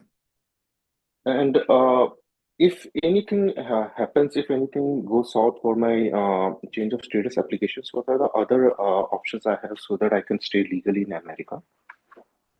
Not very many. You were on H1, right? Yes, I was on H1B and I have applied change of status to F2. Yeah, so once you are out of the 60-day grace period, if the F2 is denied, there's no other option, leave. Okay, but the chances of denial is less because of my I-140. I can't say that. I hope so. Okay. But I can't say that definitively simply because it's the government. Okay, sir. You Sir, have a reasonable chance of getting approval. Reasonable chance. Okay, sir, I have one last question. I have a visa stamp, H1B visa stamp till September 26. If I go out of US and I got another job inside US from India, do this 100,000 still applies to me? No. If it doesn't If you apply to me. return by September 26, you should be okay. Okay, so I can transfer to another employer from Anji. outside US also. Anji. Well, although you know what, I want to stop myself for a second. I heard two conflicting cases. One case, which I had posted on my LinkedIn stream, where somebody said, look, I filed on October 20th, 25th, this happened, 26th, that happened, I got my transfer, no 100,000. Okay. Because if you look at the proclamation clarification, it says that the fees does not apply, the 100,000 does not apply to people doing amendments, people doing extensions, and people doing change of status, right? Okay. So, but they've not said anything about transfers, changing employers. Okay. So this particular gentleman said, we had no problem. I got my transfer done. No 100,000 issue. Of course, he is within the US. Okay. But then a law firm told me, somebody from one of the law firms said, look, we got $100,000 smackdown because we did a transfer. I didn't get all the details from them, so it's still a little iffy. So the question is, now if you look at the proclamation, it says if you go outside USA, but you have an unexpired visa, the 100,000 doesn't apply to you. My best guess is you should not have a problem. But can I absolutely 100% say that? Nobody can, because the language itself is not clear. Okay. That's all from my side, sir. Thank you very All the much. best. Thank you very much All for your the time. best. All the best. Murshid ji, go ahead. Murshid, Hi. I cannot hear you, sir. This Murshid ji, one. I cannot hear you, ji. Murshid. Sorry, can you hear me now? Now I can hear you loud and clear. Go ahead, please. Okay. Okay. So my question was about EB1A. My critical role and my original contribution that was from a past organization in 2021 and 2022. So if the content is good, can I show it in my application? And also I have all my technical materials, my written blogs, manuscript in prestigious platforms, and I can get reference letters mentioning my contribution. However, I don't think I can manage the emails or screenshot. Last 35 years of my practice, out of which about 30 this EB1A was around, I may have 1, 2, or 3 cases where impact on the field was claimed. Impact on the field is a very tough burden to carry. Okay, so don't bet on that.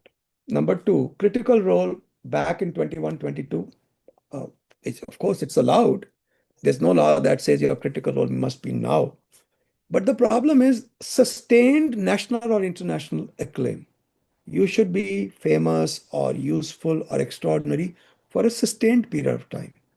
Are you a flash in the pan? Just once you were bright and then you kind of got dimmed. So there are those issues, but yes, you can use the 21, 22, and you can try to make a case for impact on the And field. sir, regarding that, I graduated in 2010, but I changed careers and have a very solid and presentable sustained work since 2019 up until now. So how should I really present this? I can't. That's like asking a doctor to do a surgery on a patient without looking at a patient. I have no idea what you're going to do. So okay. No, sir, I mean, if I have 15 years of experience, can I just mention that my doesn't mean last 5? anything. I have 35 Okay. years of experience. I will not qualify for an EB1A. Okay. All right. Sir, I have just one last question.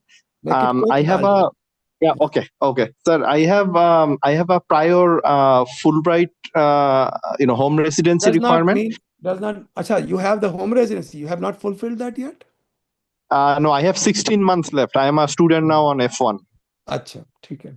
So can I, if I have everything ready for EB1 application, can I start it and then can I fulfill it later?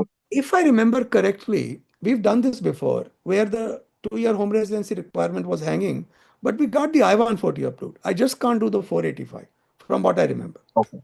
But if I do it like maybe next year, that's also fine. I think that's fine. The 485. Okay. Okay. Thank you so much, sir. All the best, Murshidji. Mayuri ji, go ahead. Mayuri. Thank you. Hello, Rajiv sir. Thank you very much for doing this community calls. So my situation is I'm on F1 visa and I was working under Day 1 CBT program. My H1B petition approved in June 2025.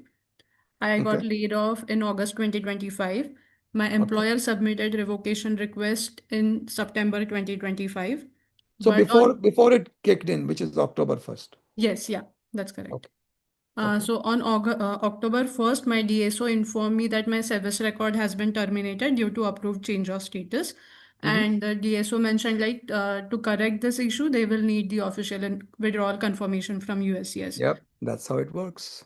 But my employer has not yet received the official notice. Like they have shared all the documents and the FedEx receipts also, like confirming the submission to the USCIS. But my DSO said they will require the official receipt only to proceed. Yeah.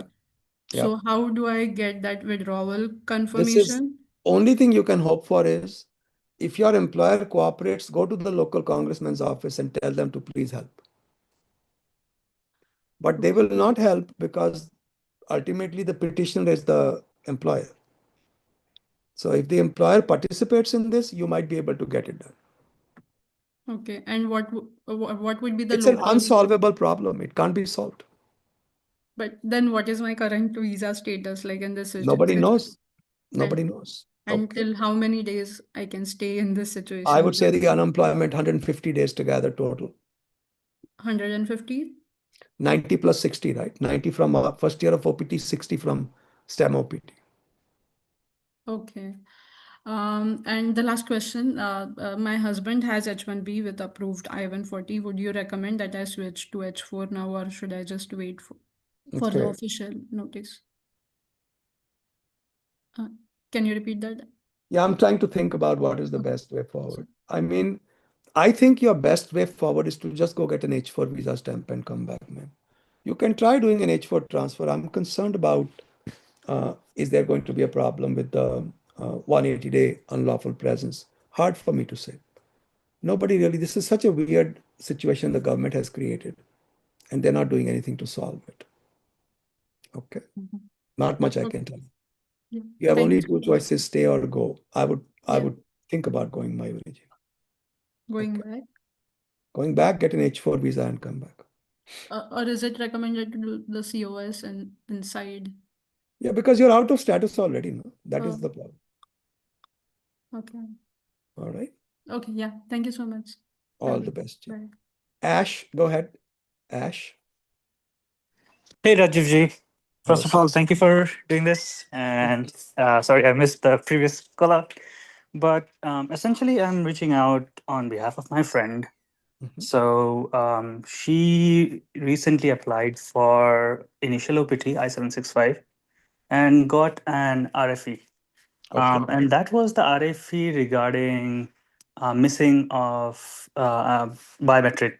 I don't know why they would even need a biometric appointment, but apparently the notice never delivered, and she got an RFE letter saying, "Hey, you missed the biometric appointment."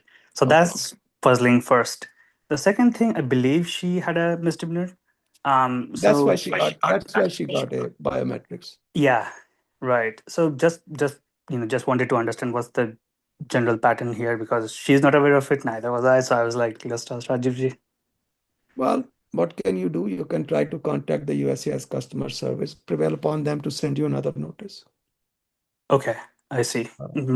Because I was aware, like there was some suggestions that, hey, you can just walk in for an appointment and maybe they'll consider. No harm in trying that. I know people who've done that. I see. Okay. But I think you need the notice though. They may not be able to connect you with that.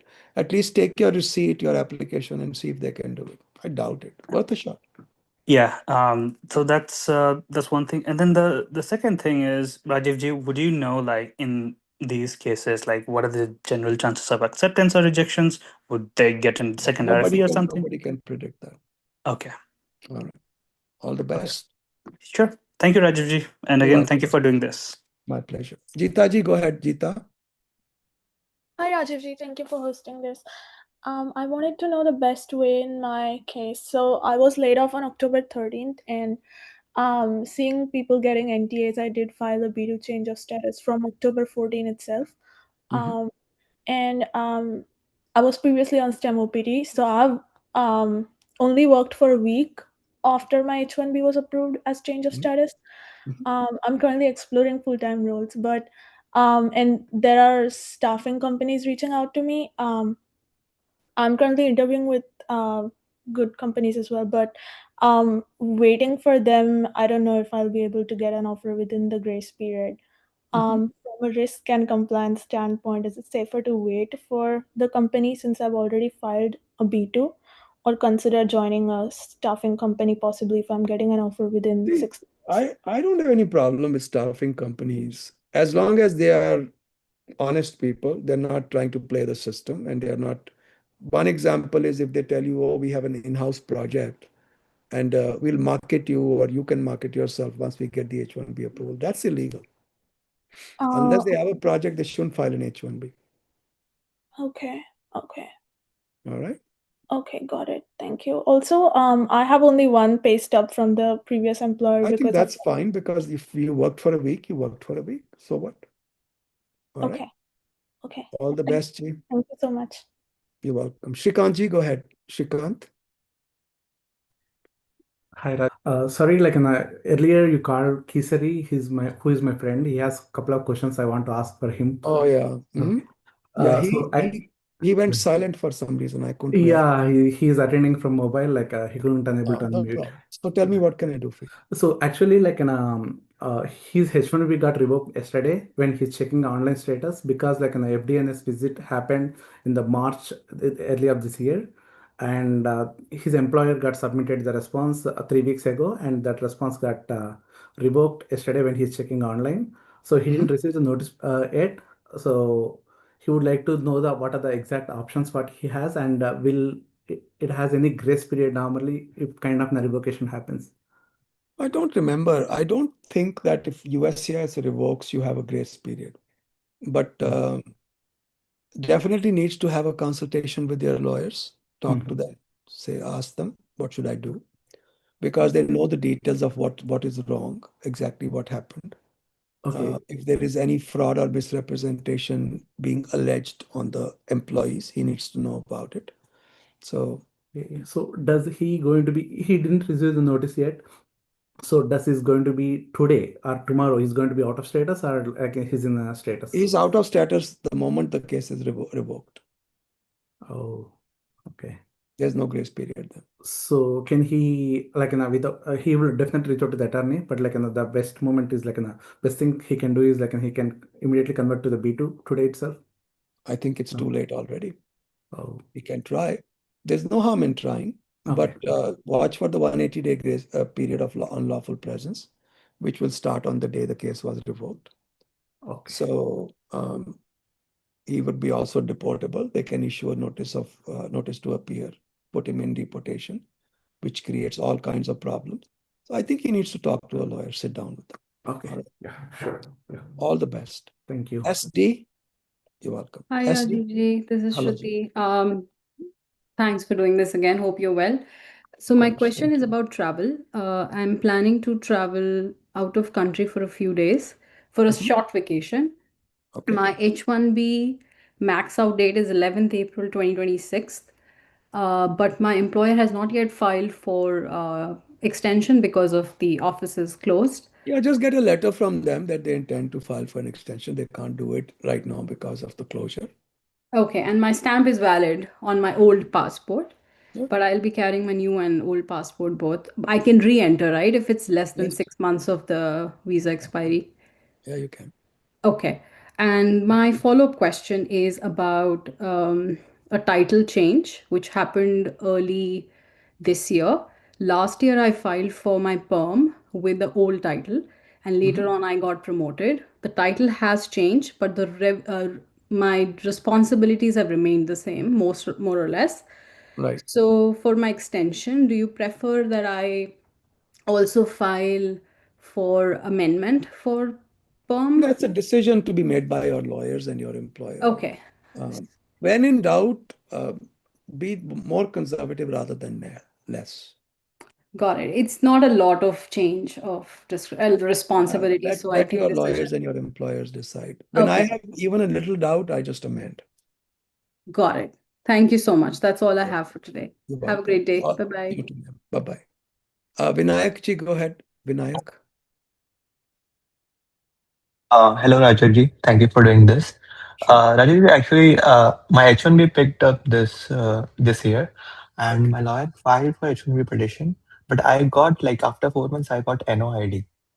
So on NOID, it was written deficient signature and specialty occupation. Was So there, signature was electronic signature? I think so because my attorney didn't tell me what exactly happened, like what's the problem. But I believe so. It might be electronic signature, and the other reason is the specialty occupation. Okay. So they have filed for like they have filed a response, but I'm considering like whether it will have any negative effect during my like visa stamping or interview process in future. And Well, should I? Sorry. Yeah. Yeah, sorry. I was just going to say it will have a negative impact only if the problem has not gone away, whatever the problem was. If there is a remnant of the problem, it was not properly addressed, explained, or accepted, then you can have a problem. But otherwise, once it's been resolved at the RFE level, it should not be an issue.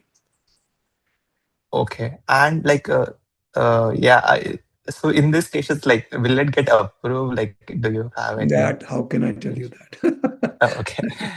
And should I do like premium processing? Now, can I do a premium processing on that? Well, the case is already with an officer. I don't see much point in doing premium. Okay. All right. Thank you. Thank you, Rajiv. All the best. Adarshji, go ahead. Bye-bye. Adarshji, go ahead. Yeah, actually, good morning. Appreciate you doing this firstly. So my question is in regards to my brother. So he's right now on F1 OPT, and he's basically working for an employer who's not e-verified, and they are not going to do e-verification after requesting them as well. So he actually has a problem with his STEM OPT application now because the employer is not e-verified, right? So his options right now, I wanted to ask is until when is he eligible to work for his current company? Is it going to be until the F1 OPT expires or when he applies for his STEM OPT? Okay. So the problem is the company that he's working for is not e-verified, right? Yes. Okay. So obviously, first year of OPT, he can work for such a company. Yes. And he can work for that company until the end of his OPT. Okay. And when he applies for his STEM OPT, it does not matter if he's still working there or it has to be for a company that is going to be e-verified on the application. So that was the main question that I had. I don't think you can file a STEM OPT extension until the company is e-verified. Right. No, no, but if he moves to a different employer, is my question. Sorry, I missed out that part. So he's also looking for other jobs right now. And this time he's looking for a company that is e-verified. So on the application, if it is a new company, he would not be eligible to work for the old company, right? So then he still has to leave this job right now. So that was the main question that I had. Well, he cannot hold this job until after the OPT has expired, obviously. Got it. And the other question that I had is he's actually born in Abu Dhabi, in UAE. So is it going to be easier for his green card processing, or does that not matter at all? And when can he actually start this process? It matters a huge deal. It matters 11, 12, 13, 14 years worth. Yeah. It's Okay. much easier if he's born in a country other than India. Right. But it's not going to be charged to his home country's passport, right? Because he doesn't have a UAE passport, obviously, but it's only going to be an No, India that passport. doesn't matter. Okay. And he can get this process started as soon as he gets a new employer and, and they can file on his behalf, right? That's right. Okay. Great. I think the last question that I had was in regards to my wife. So she was on H1B and she got laid off and she moved to H4. And right now she has a valid H4 stamping. So once, if she applies for a new job, it would be considered as a H1B transfer, right? It won't be considered as a new H1B and she won't have to go through the lottery again, right? Well, it'll be considered to be a change of status. Right. And no lottery or anything for her because No, it it's should already not be. been done once. No lottery. Okay. Okay, perfect. Thank you so much. You're welcome. All the best. Thank you. All the best. Shrikant, go ahead. Shrikant.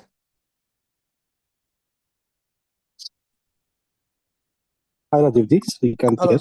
here. So, I have a situation wherein my H1B expires on 14th of November. And then due to the shutdown, currently they are not able to file an LCA or an extension for my H1B. So now I am probably thinking to maybe, do a change of status to B2 or either the recent USCIS direction of wherein they have issued a clarification saying, okay, in view of the shutdown, they are okay if we file the renewals or extension a bit late, even after the expiry or during grace period. So I'm contemplating whether to file a B2 or H1 extension post the grace period, if at all, if the shutdown doesn't end within the next 14 to 15 days. I would So can file you? the B. I would file the B2 before the 60-day grace period runs out. Okay. And I would withdraw it along with the H1B when it's filed. Okay. Okay. All right. Okay. Yeah. The other problem is I have a full-time offer from a company, but they have put the transfer on hold because of the shutdown. So now this is one of the other problem wherein I have to, file an extension with my current employer, and then they have to file the transfer of my H1 petition. So in that case, do I have to, ask them to wait until my H1 extension is approved and then use that petition as a to transfer my H1, or I think that would can be a they be done lot in easier. parallel? I think that Sorry, would be a Rajiv. lot easier because if it's still pending, you may not get an approval. Okay. Yeah, I think I get it. Yeah, thank you. You're welcome. Yeah. Sir, I was away from phone from 15 minutes. Did you call my name? Sorry for disturbing, interrupting I you. don't know who you are. Motisha Mahmood. Who? No, I did not call your name, sir. Okay, sir. Thank you. Varunji, go ahead. Varun. Namaste, Rajiv ji. Thank you for this community service. So I was laid off on July 17th with a 2-month notice. Termination date as September 15th. So I found a job on September 30th. I signed an offer, but the employer has been waiting for this, the same LCA, filing LCA problem. Right. Now my employer told me, suggested that I could go on B2. Now I found out that this extraordinary circumstance that this fellow before me, Srikanth, Listen, don't get into all those details. Just file a B2. just file a B2. Yeah. Okay. And yeah. And what you do is file a B2. We talked about it last time also, last Thursday. When you apply for H1B, when the government opens, along with the H1B, attach a letter that says, if my H1B is approved, please consider my B2 to be withdrawn. This has to be written in the letter. Okay. Yes, sir. Because you don't want first the H1B to get approved, then B2 to get approved. Okay. So, okay. Understood. And the other question is like, I heard that sometimes, let's say, when employer files from change of status from, to H1, from B2 to H1, sometimes they might even ask you to go for consular processing, even if they No, that's another very long discussion. I can only tell you what to do the next 2 steps. Then you can discuss with the lawyers what you want to do. Okay. Okay. Okay. I have another question, sir. I have another 15 people waiting. Can you please make it really quick? Yes. So the other question is that is there a problem between the start date of my employment and the end of grace period? My start date is December Yeah, 1st. I like to for them to coincide. I don't like a gap there because they can always deny status. Right. But November 14 is my end of grace period and Yeah, job. well, the thing is, when you have a situation where they say we'll consider this to be extraordinary circumstances, you can ask the government to forgive the gap. You asked me in general. I don't like a gap between the grace period and the start date of the H1B. So we can request them that, because of the extraordinary circumstances, this has been delayed. Yeah, you can certainly hope for that they'll accommodate. Okay, and I have to go, sir. Sorry. Harshji, go ahead. Hello, Rajivji. Can you hear me? I can. Go ahead. Okay. Thank you for doing this, sir. I and my wife both had H1 approval last year, but that was from India. So we had consular processing. But her position was in Texas and mine was in San Francisco. So she didn't want to take that role. And we went for her H4 at that time. Okay. So we are both right now in US. But we are planning to. Harji, you are breaking up. Can you get closer to your microphone? Some reason I keep losing you for a second. Just a second. Yeah. So can you hear me now? you entered on H1B and you decided you didn't care to be separated, so you did her H4. Okay, so we both entered on H1B. Sorry, I entered on H1B. She entered on H4. But her H1 petition was approved last year. We were planning to travel to India this December. Do you think that there can be an issue regarding her petition? There could be $100,000 problem because she's trying to do consular processing. Okay. Okay. So I don't remember exactly what all the proclamations together say. Have it looked at. There's definitely an area that needs to be investigated. I think she might be subject to 100,000. Got it. Even but if she does a change of status, then she won't be subject. Got it. No, I mean, this is during our travel when she's on H4, like when she comes back to US. Okay. So if she travels on H4 and comes back on H4, there's no problem. Okay. And they cannot I hope that they cannot look at the petition and say that she has an H1 petition and they should not. That's not something they should stop her for. Got it. Okay. Thank you very much, sir. All the best, you. Montashamji, go ahead. Hello, sir. Yes, go ahead. Sir, me and my wife both are on F1 STEM OPT. I messaged you on LinkedIn as well. So I wanted to change my wife's status from F1 to F2 because now I have a small daughter and she's taking care of her. So I need to do the change of status. Mm-hmm. Is there any issue or something like that? No, let me get this. You were both on F1. Yes, both are on F1 STEM OPT. You want to convert her to F2 because she needs to take care of the child. Is she also going to continue going to school? No, she's working as of now. We are on STEM OPT. Acha. So she's letting go of her STEM OPT. Yeah. Okay. Yeah, I don't see any issue. Okay. So as soon as we file the change of status, she should stop working right away from the day we. No, I don't think so. I think until it is approved, she's still on STEM OPT. Okay, sir. So actually, I think if she wants to stop, she can, but she's not required. Okay. So I have reached out to your office, I think so, and something. So they have given me the application for the process. So I'll be forwarding all the documents and I can move forward from them. Sounds good, sir. All the best to you. Thank you very much. You're welcome. Bye-bye. Bye. Gautamji, Siddharthji, are you together like best friends or something? No, You sir. guys look like it's the same picture with different people. Haji, sir. Yeah. Hi, sir. So I'll make it quick. You have answered it multiple times already. October 2nd, I got my H1B approved. October 15th, I lost my job. I have one paycheck. My 15 days grace period is over.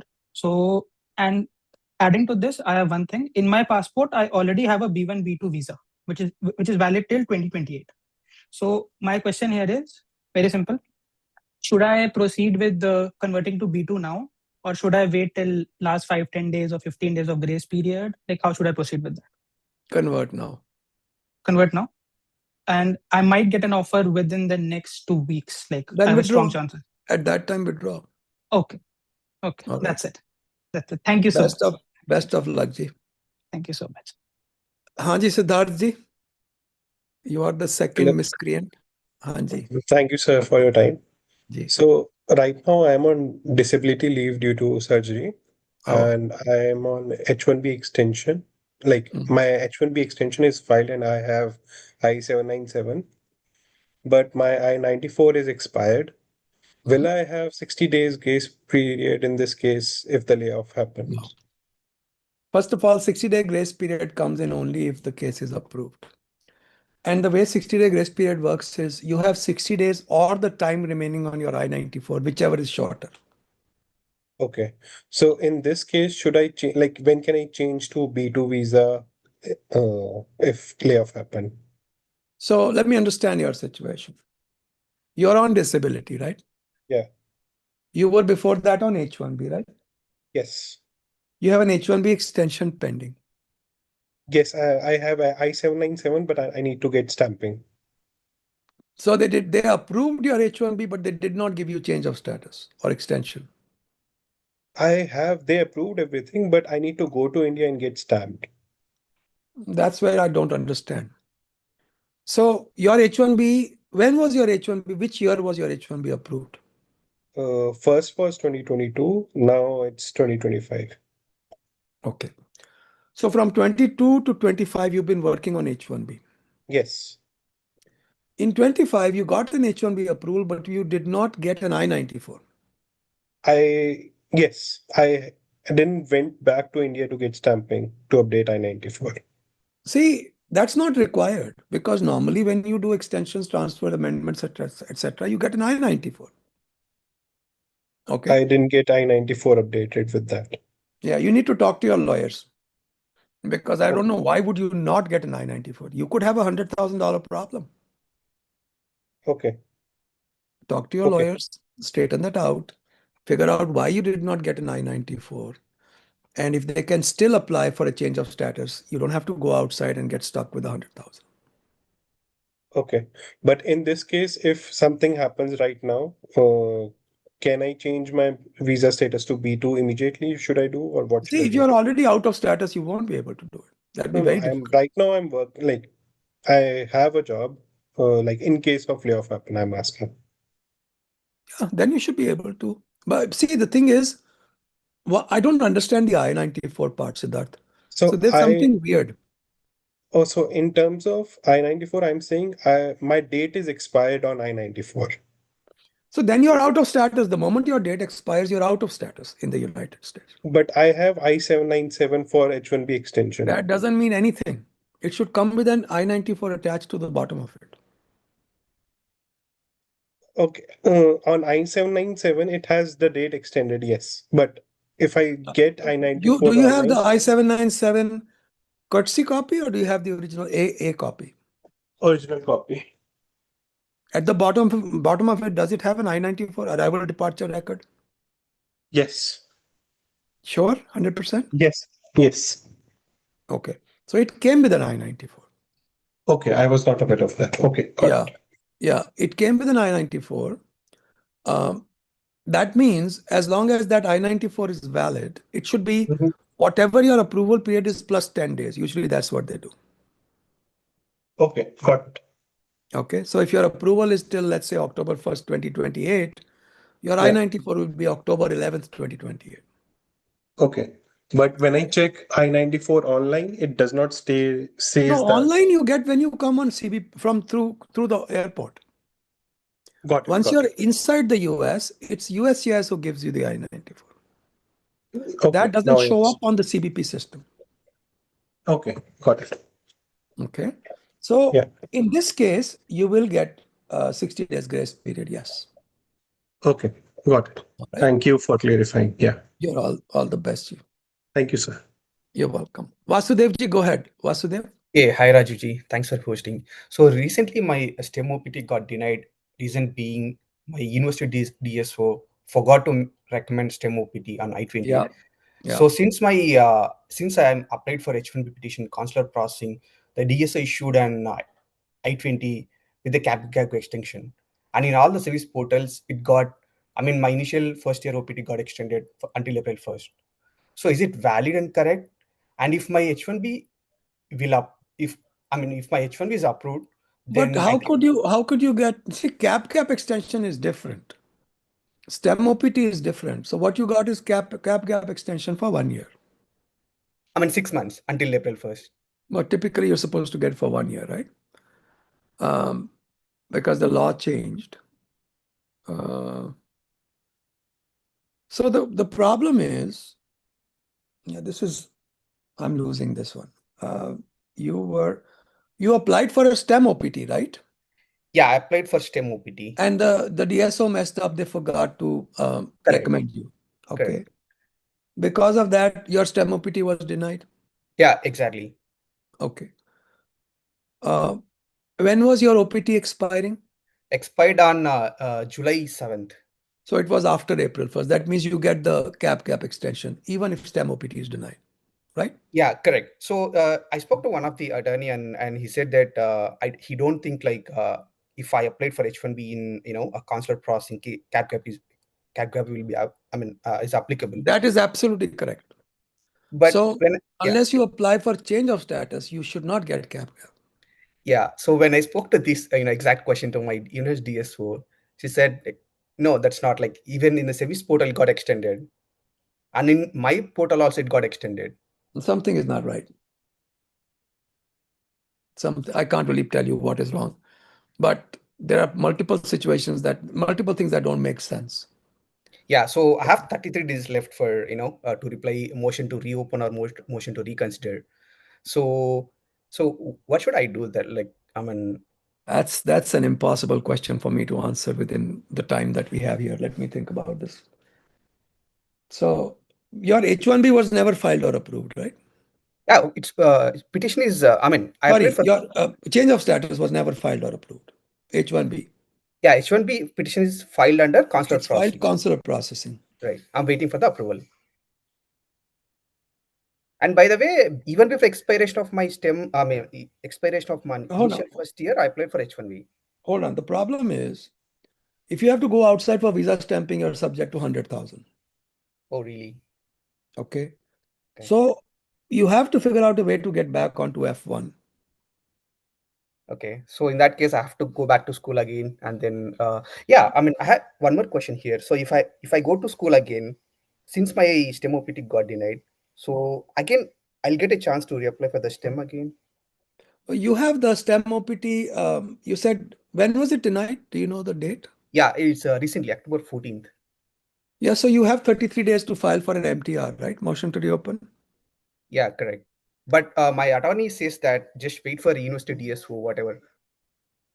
It's probably not going to work no matter what you do. See, you are stuck in a very bad situation. The problem is, here's what I think you can do. If this is possible, talk to your DSO. Can your F1 be reinstated without leaving the US? Can you, even if they give you additional courses or if they give you a totally new program to enter, once you get back onto F1, then you apply for change of status to H1. Oh. That way you don't have to go through the visa processing and the 100,000. Sure. So get back onto F1 and then get onto H1. Okay. All right? Sure, sir. Yeah, sure. That's what Thank you so should much. do. You're welcome. Piyush ji, go ahead. Piyush?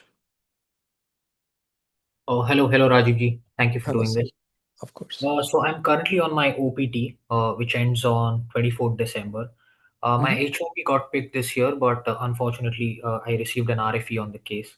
So my question, half of it you already answered, that I'll qualify for the 180-day automatic extension. But then I just wanted to see the best course of action here. Should I just apply for my STEM extension because of the tight timeline that I have, or should I wait for the H1B decision and then apply for the STEM extension? So remind me, what is the, one second. What is the H1B decision? I don't understand. What are you waiting for? I was since my I had enough time until December 24th, and I thought like I'll receive a decision by October, so that's why I did not apply for my STEM extension.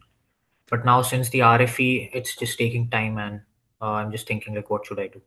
Should I just not waste any time now and just apply for it, or wait for the attorneys to basically respond to the RFE and then See, wait for the I always do STEM OPT extension. Okay. Simple reason is, what if my H1B gets denied? Yeah. So that is an easy one. You should do an H1. But the problem is, your H1B is premium or non-premium? Non-premium. See, the problem is, if your F1 gets approved, after your H1B is decided, what is your status? Is your STEM OPT gone the moment? Yeah, I think so. I think the moment you filed your H1B with change of status, right? Yes. Yeah, I think, talk to your lawyers. Please don't do it without talking to them. I think if you file the STEM OPT extension, you have a fallback position, because if the H1B is denied, you have the STEM OPT. Right. If the H1B is approved, STEM OPT is automatically gone. What do we care? Yeah, makes sense. Okay. Okay. All the best. Right, sir. Thank you so much. You're welcome. Rishita ji, go ahead. Rishita. Rishita. Hi, yeah, sorry. Rishita So है कि रिशिता है? Indian है कि English है? Indian hai, so it is Rishita. Thank you for saying it properly. So yeah, so I'm currently on F1 STEM OPT, which would end in January 31 next year, 2026. So my H1 did not get approved this year. And we had a talk where you said I would be basically out of status after January. So filing of H1B would be difficult next year. So anyway, I got into a college which would start around January 15th next year. And they said to do my service transfer in the first week of January. Uh, so all of this is sorted, but my actual F1 would expire completely in August 2026.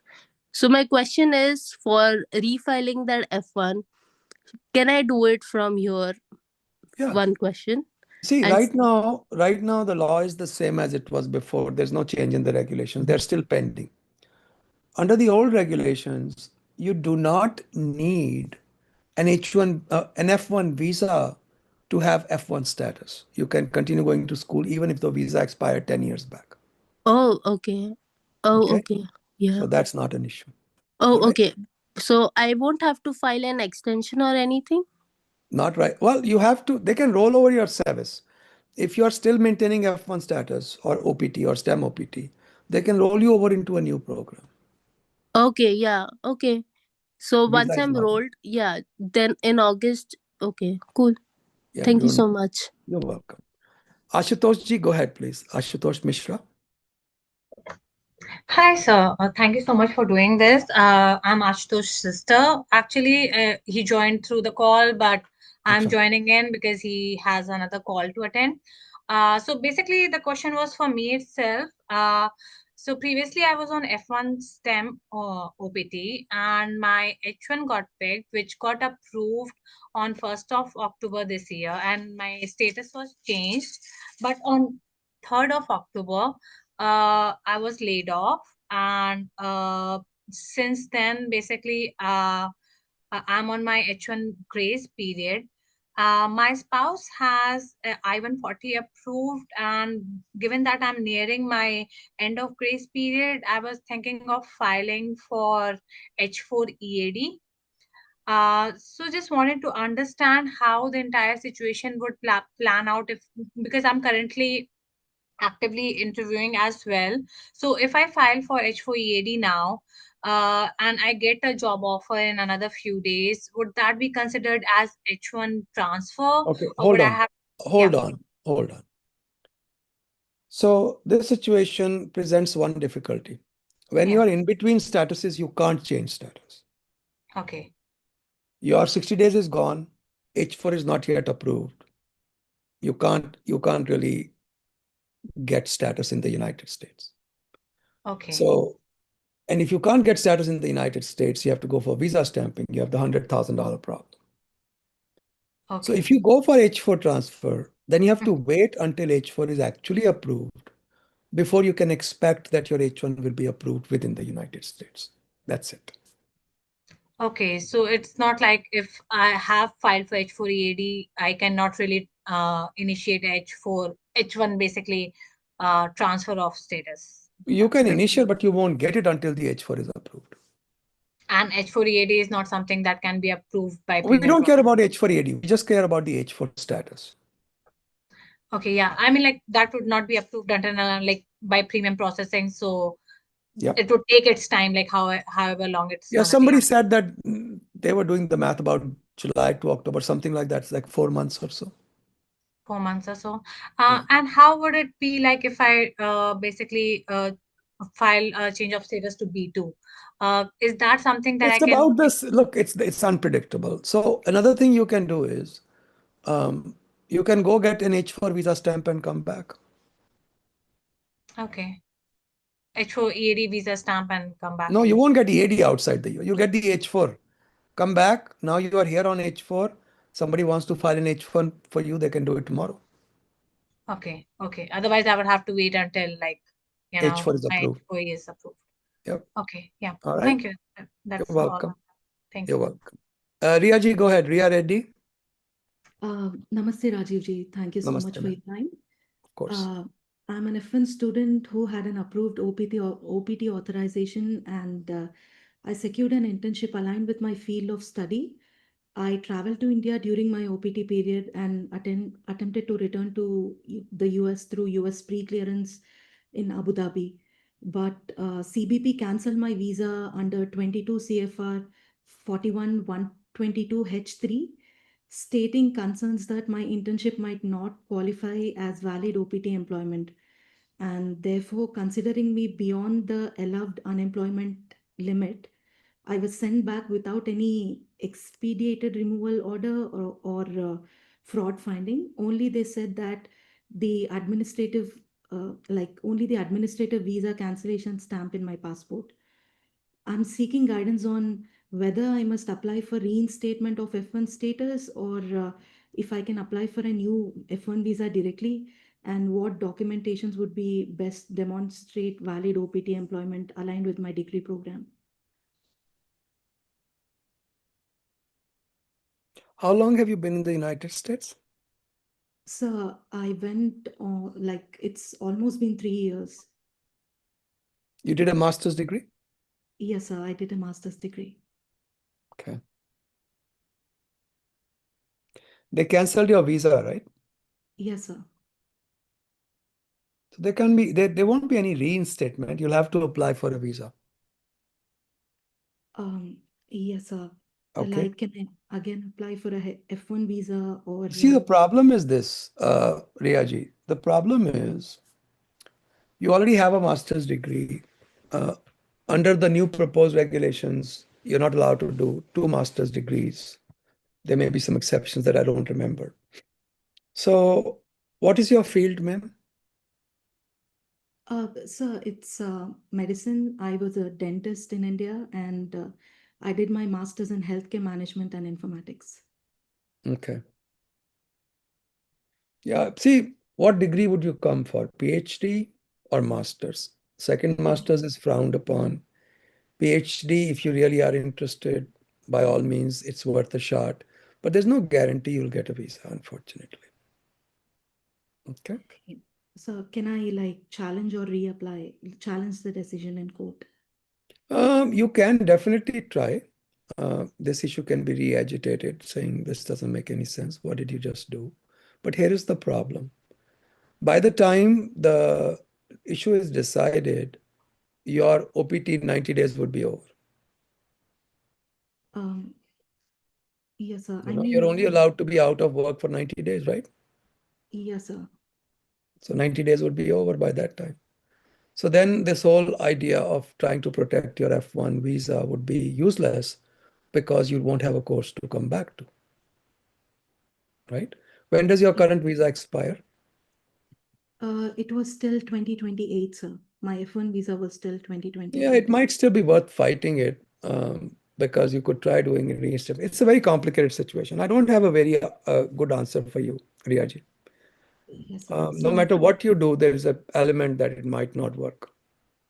Yes, sir. Sir, my final question is, if I apply for any other country's visa, will my cancellation be a problem? No, I don't think so.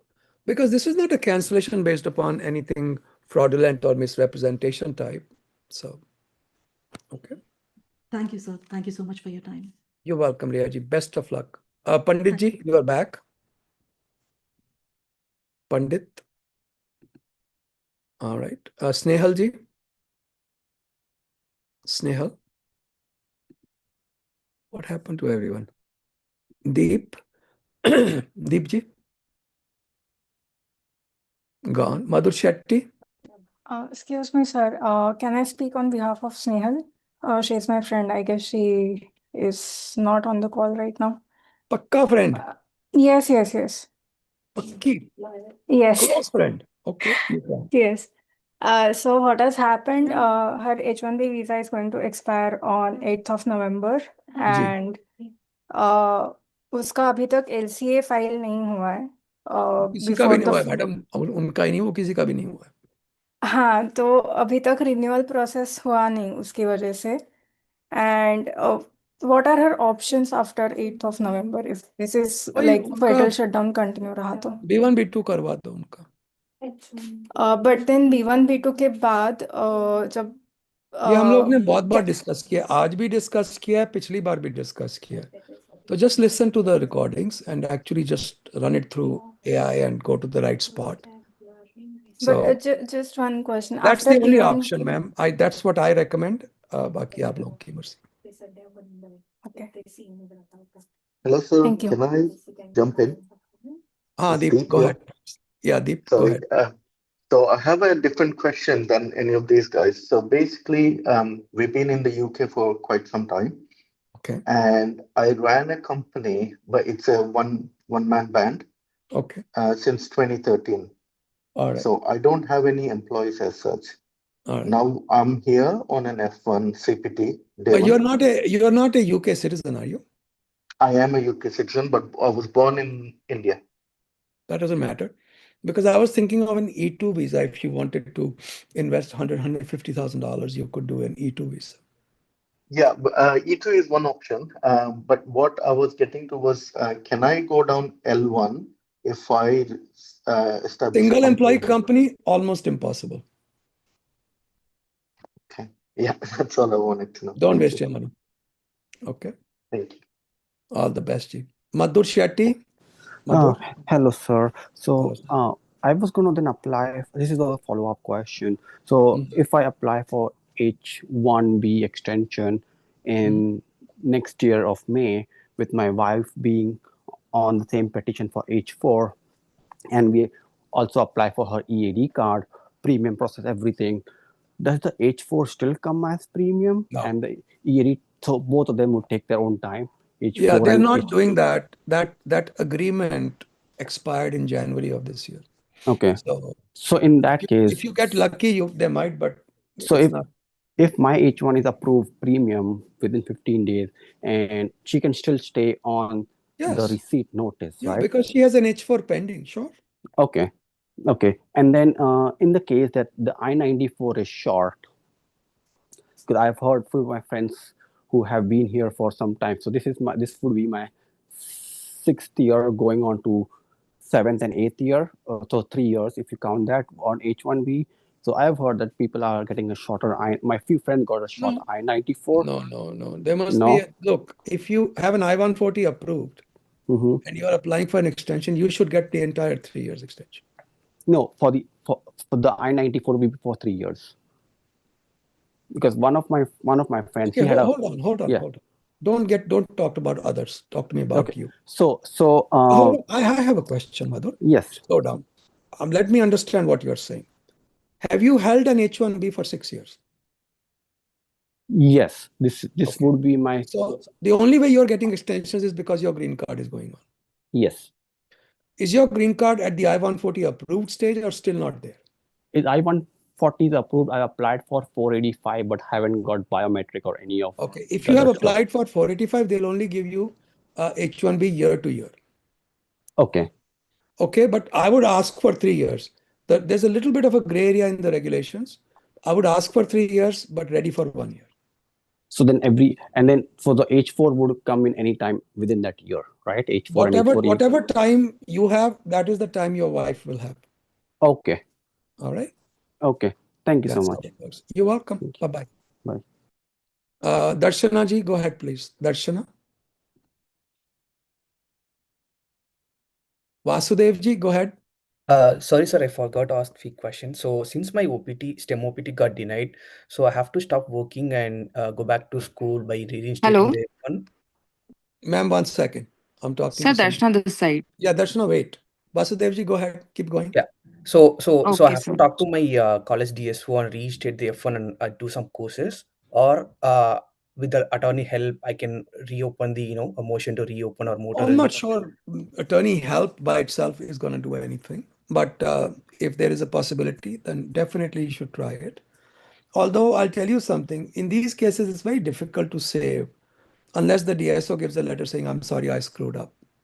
Yeah. Also, my DSO mentioned that she emailed the USCIS team and asking for kind of some system error or something like that, asking for reapply for the STEM, and she said just wait for that and meanwhile work for until April 1st. So I'm confused. Should I have to continue to work? You can ask her something else.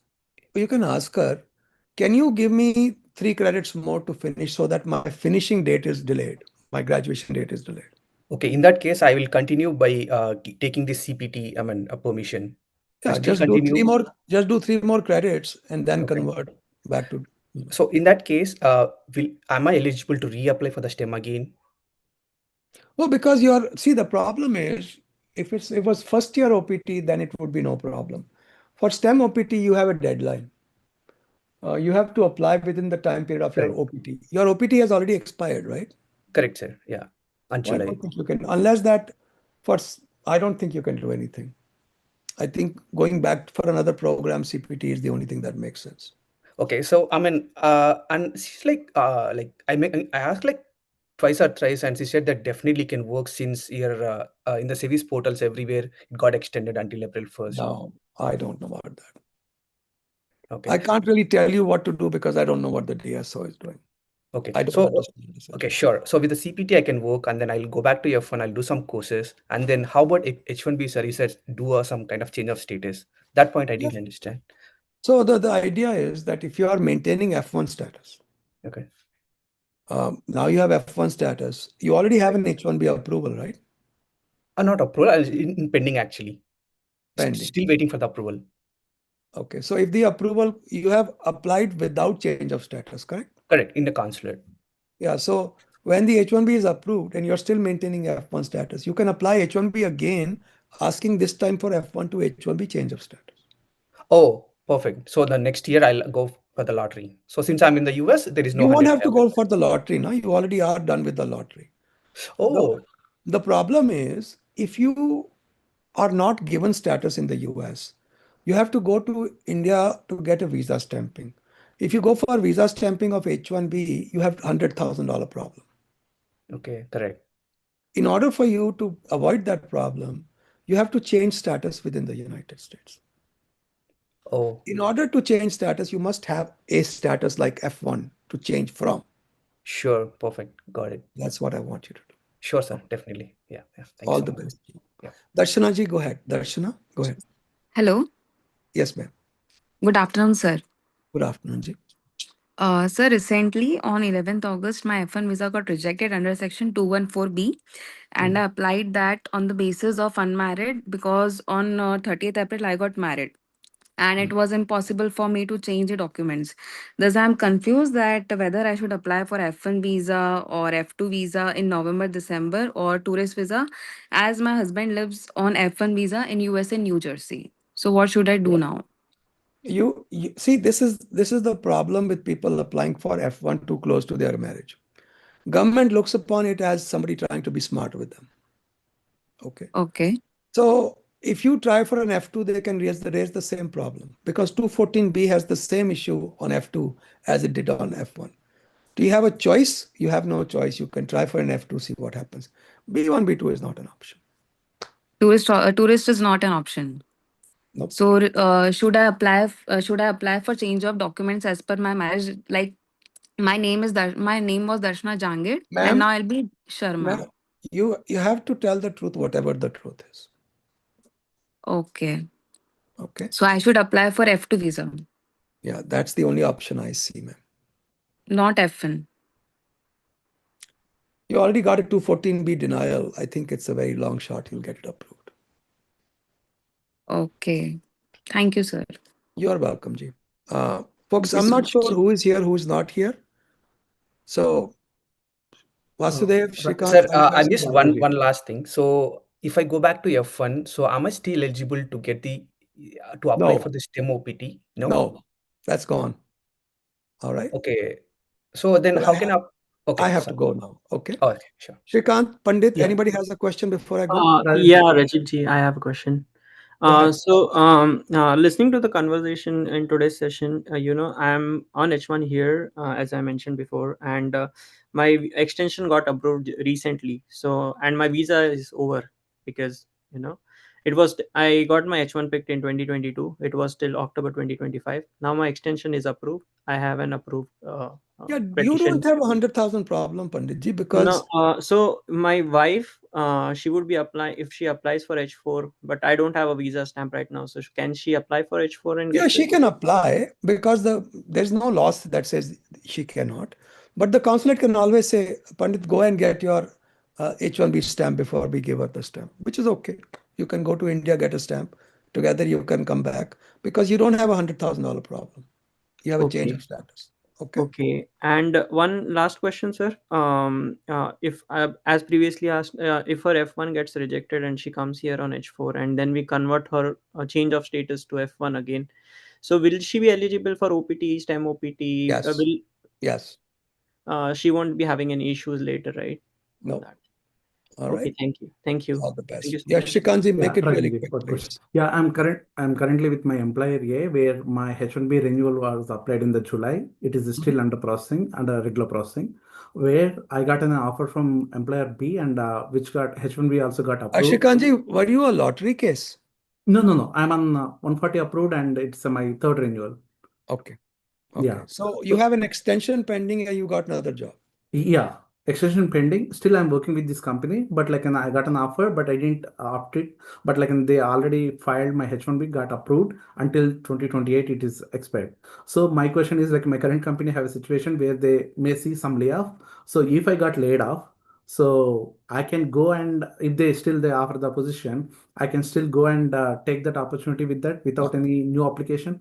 Yeah. So is You until can. their Just expiry date? hold on. Just discuss it with your lawyers, but definitely, theoretically at least, there's no reason why you can't join them. Okay. All right. And one last question, Rajuji. Sorry. Yeah. My sister is in OPT extension right now, but her H1B got picked for the lottery, and her application got submitted. It is under processing right now.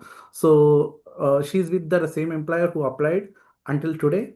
If she got an opportunity, like a new opportunity from new job from the new employer, whether that new employer can file the H1B or a new H1B transfer, or she need to wait until this H1B get approved with the current employer? If she's a lottery case, unless the H1B is approved, she doesn't have anything. Okay, so then it will be the OPT only. Then if she opt a new job, okay, got it. Even that is problematic because if she applied for change of status, that petition has to be revoked. So this is not an easy thing. So be careful with that. All right. Oh, okay. Good to know. All right.